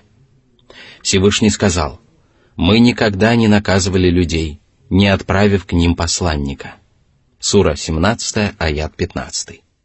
Всевышний также сказал: «Мы отправили посланников, которые несли благую весть и предостерегали, дабы после пришествия посланников у людей не было никакого довода против Аллаха». Сура 4, аят 165. Сура 26, аяты с 210 по 212. وما تنزلت به الشياطين وما ينبغي لهم وما يستطيعون إنهم عن السمع لمعزولون. После упоминания о совершенстве и величии священного Корана, Всевышний Аллах поведал о том, что это писание лишено изъянов и недостатков. Господь заботился о нем, когда ниспосылал его пророку Мухаммаду, да благословит его Аллах и приветствует, и будет заботиться о нем вплоть до наступления судного дня. Эта забота проявляется в том, что Господь оберегает священное писание от дьяволов из числа джиннов, а также от дьяволов во плоти, то есть неверующих людей. Дьяволы не могли помешать ниспосланию последнего писания. Если бы они попытались приблизиться к нему на небесах, то были бы поражены падучими звездами.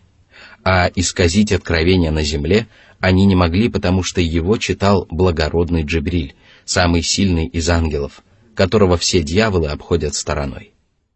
Всевышний сказал: «Воистину, мы ниспослали напоминание, и мы оберегаем его».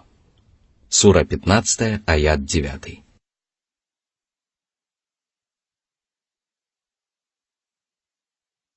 Сура 26, аят 213. فلا تدع مع الله إلها آخر فتكون من المعذبين. Всевышний категорически запретил своему посланнику и всем его последователям, которые обязаны брать пример со своего наставника, обращаться с мольбой к Божьим творениям. Подобный грех обрекает человека на вечные муки и нескончаемые страдания, потому что является проявлением величайшего многобожия.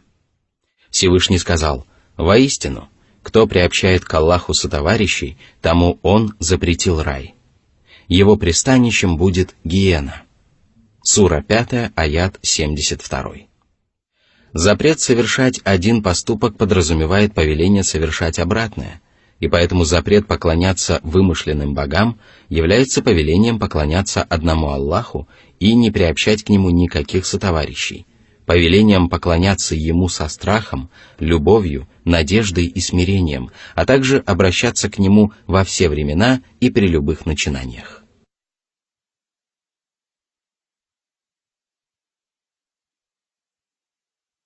Сура 26, аят 214.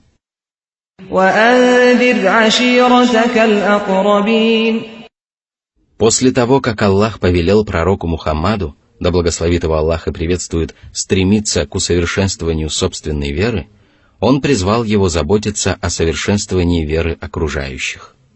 Он велел ему увещевать ближайших родственников, потому что они более кого бы то ни было заслуживают доброго отношения как в мирских, так и в религиозных делах. Это совершенно не противоречит тому, что посланник Аллаха был отправлен ко всему человечеству. Если человеку приказывают делать добро всем людям, а затем говорят «будь добр к своим родственникам», то это всего лишь подчеркивает важность доброго отношения к близким. Посланник Аллаха покорился Божьему повелению и начал проповедовать ислам среди всех курейшитских семей. Он увещевал и предостерегал, давал полезные наставления и указывал на прямой путь. Он делал все возможное для того, чтобы его соплеменники уверовали в единого Аллаха. Однако лишь часть курейшитов обратилась в ислам, а другая их часть предпочла для себя неверие.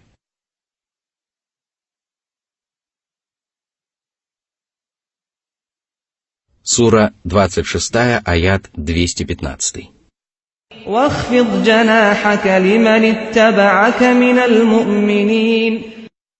«Возлюби своих последователей и говори с ними учтиво, будь к ним снисходителен и великодушен».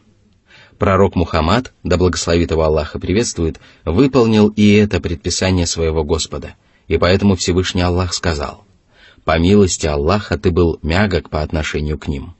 Если бы ты был грубым и жестокосердным, то они непременно покинули бы тебя. Извини же их, попроси для них прощения и советуйся с ними о делах». Сура 3, аят 159. Такими были благородные качества пророка Мухаммада, да благословит его Аллах и приветствует. Воистину, это были самые совершенные из качеств, которыми только мог обладать человек.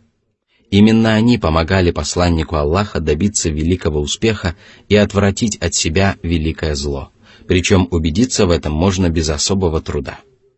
Разве может человек, который верует в Аллаха и его благородного посланника и утверждает, что является его верным последователем, причинять беспокойство другим мусульманам, питать к окружающим злобу и ненависть, вести себя надменно и высокомерно, проявлять жестокосердие и даже грубость?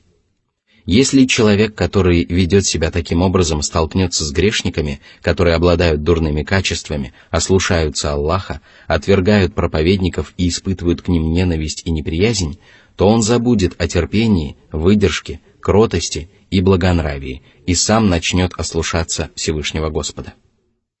К сожалению, мы нередко сталкиваемся с такими мусульманами. Их появление приносит огромный вред обществу и лишает остальных мусульман великого блага. Но самое ужасное, что, несмотря на это, они презрительно относятся к мусульманам, обладающим прекрасными качествами благородного посланника, и даже упрекают их в лицемерии и потворстве. Наряду с этим они восхищаются своими деяниями и собственной дерзостью. Воистину, причина подобного самообольщения кроется в их глубоком невежестве. Сатана обманул их и представил им отвратительные деяния в прекрасном свете. Всевышний предостерег мусульман от подобного заблуждения и сказал: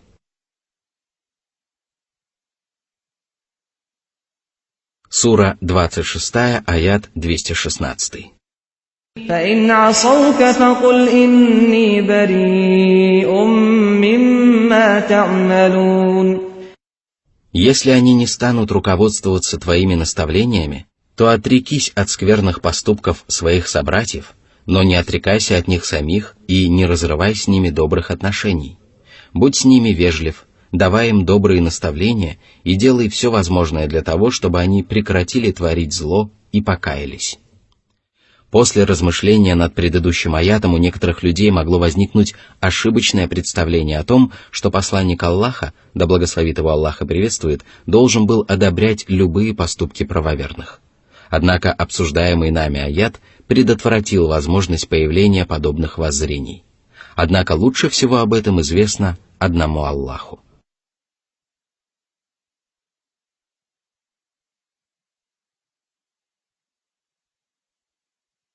Сура 26, аят 217.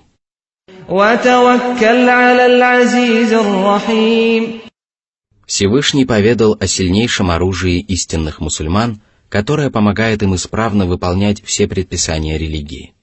Это упование на Аллаха и мольба о помощи в выполнении этих предписаний. Именно поэтому Всевышний Аллах повелел правоверным полагаться на своего Господа, среди прекрасных имен которого Аль-Азиз, Великий, Могущественный, и Ар-Рахим, Милосердный. Упование – это твердая вера в то, что Всевышний Аллах непременно поможет обрести добро и уберечься от зла. Да и как может быть иначе, если Он обладает удивительными качествами, могуществом и милосердием? Благодаря своему могуществу Он способен одарить своих рабов благами и защитить их от зла и неприятностей, а благодаря своему милосердию Он делает это.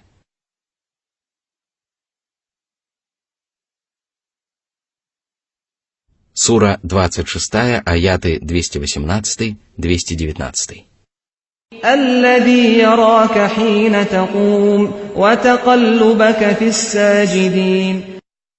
Всевышний призвал правоверных молить Аллаха о помощи и напомнил им о том, что Он всегда близок к своим рабам и посредством своего совершенного знания всегда присутствует при совершении добрых дел. Он прекрасно видит, как они стоят на молитве и совершают обрядовые движения. Он видит, как они выстаивают молитву, совершают поклоны и падают ниц. Всевышний особо подчеркнул стояние, а также поясной и земной поклоны, потому что именно эти положения являются самыми важными и самыми славными частями намаза, мусульманской обрядовой молитвы. Если человек выполняет их искренне и смиренно, всей душой отдаваясь общению с Аллахом, то его намаз становится совершенным, а благодаря этому совершенствуются и все остальные деяния.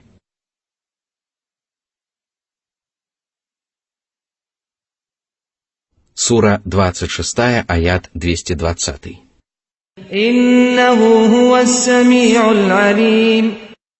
Аллах слышит все речи и молитвы твоих творений, на каком бы языке они ни обращались к Нему. Он знает о том, что люди совершают открыто, и о том, что они утаивают в своих сердцах. Он ведает обо всем явном и сокровенном.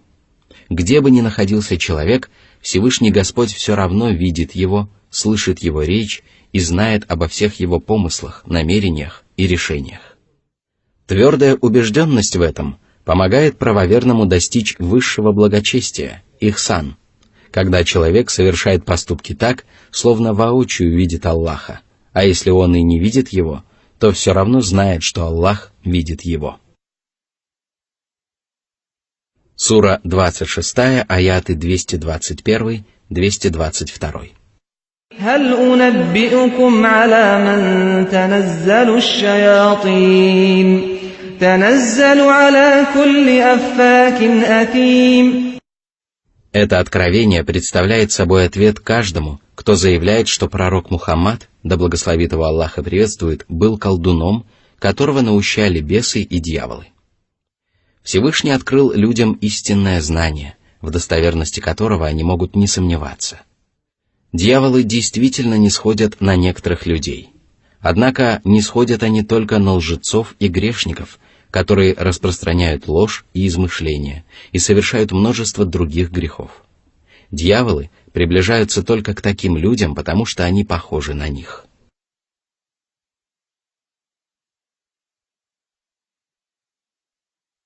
Сура 26, аят 223.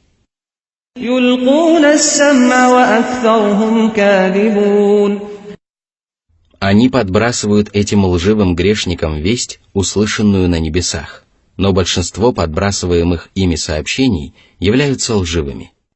Однако люди запоминают одно правдивое слово, которое слетает с уст колдунов и предсказателей, и не обращают внимания на сотню сделанных ими лживых пророчеств.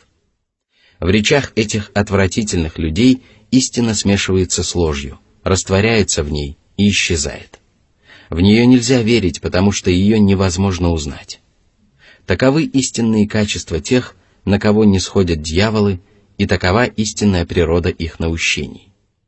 А что касается пророка Мухаммада, да благословит его Аллах и приветствует, то он не имеет ничего общего с подобными людьми.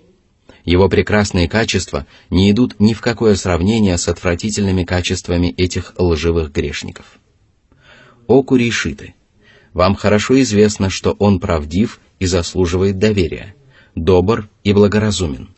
Он сумел объединить в себе духовную чистоту, правдивость и праведность. А откровение, которое он получает, не сходит к нему от Всевышнего Аллаха. Оно оберегается от лжи и искажения и содержит в себе величайшую истину, в достоверности которой просто невозможно усомниться. О благоразумные рабы Аллаха! Разве мудрые наставления пророка Мухаммада, да благословит его Аллах и приветствует, можно сравнить с бесстыдной ложью колдунов и предсказателей? Они могут показаться похожими только безумцам, которые не способны найти отличий в двух совершенно разных вещах.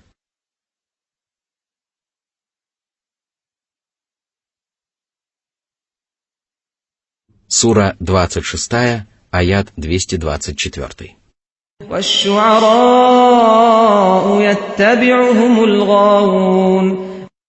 Затем Всевышний Господь опроверг утверждение тех, кто называл пророка Мухаммада, да благословит его Аллах и приветствует, искусным поэтом. Господь поведал об истинных качествах большинства поэтов. За ними следуют люди, которые уклоняются от прямого пути и вступают на путь заблуждения и погибели. А это возможно только в том случае, если сами поэты обладают такими же скверными качествами. В действительности все так и есть. Большинство поэтов являются заблудшими грешниками, и поэтому за ними следуют такие же заблудшие и порочные люди. Сура 26, аят 225. أَلَمْ تَرَ أَنَّهُمْ فِي كُلِّ وَادٍ يَهِيمُونَ. Их заблуждение настолько велико, что они скитаются по долинам стихотворства. То прославляют людей, то оскорбляют их, то воспевают героев, то насмехаются над ними. Порой они ликуют и веселятся, а порой печалятся и грустят. В этом огромном мире они не находят себе покоя и часто переживают значительные перемены. Сура 26, аят 226.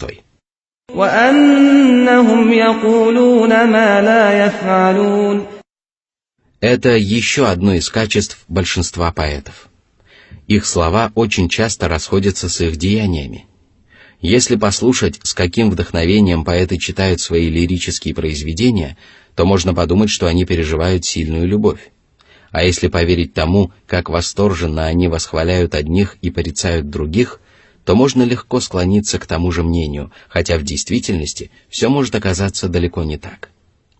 Поэты зачастую восхваляют своих избранников за деяния, которых те никогда не совершали. Они воспевают благородство, щедрость и смелость людей, которые в действительности могут оказаться самыми трусливыми и скупыми созданиями на земле. Таковы истинные качества поэтов. Но разве они похожи на прекрасные качества доброго и праведного посланника? О курейшиты! Вы прекрасно знаете, что его последователями являются самые благоразумные и добропорядочные люди, которые твердо ступают по прямому пути, избегают всего, что может привести к погибели, и не совершают противоречивых деяний. А что касается самого посланника Аллаха, то он учит людей только добру и предостерегает их только от зла. Он не говорит ничего, кроме сущей правды. Когда он призывает людей вершить добро, то оказывается первым, кто совершает его. А когда он предостерегает людей от зла, то оказывается первым, кто избегает его. Разве он хоть немного похож на поэтов? Или же он все-таки отличается от них? Мир и благословение Аллаха этому благородному посланнику, лучшему из лучших, который не был поэтом, колдуном или безумцем и обладал только самыми прекрасными качествами.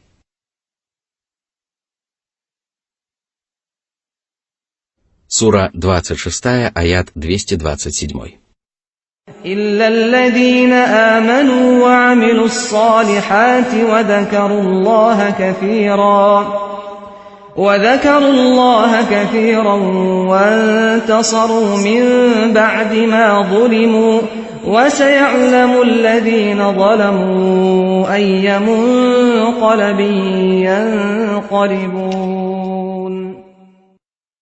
Всевышний поведал о том, что перечисленные выше качества не относятся к поэтам, которые веруют в Аллаха и Его посланника, совершают праведные деяния, часто поминают своего Господа и защищаются от яростных и несправедливых нападок многобожников.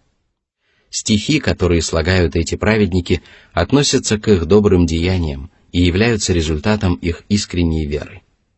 В этих стихах они восхваляют правоверных, опровергают обвинения многобожников и неверных, отстаивают честь исламской религии, разъясняют истину и полезные знания, учат людей благонравию и праведности. Что же касается несправедливых людей, то очень скоро они узнают, куда им предстоит вернуться. А вернуться им предстоит на ристалище судного дня для того, чтобы отчитаться за каждое совершенное ими деяние. Воистину, Всевышний Аллах потребует от них полного отчета и не упустит из виду ни малые, ни большие прегрешения. Грешники и нечестивцы ответят за все сполна, и хвала за это надлежит только Аллаху, Господу миров.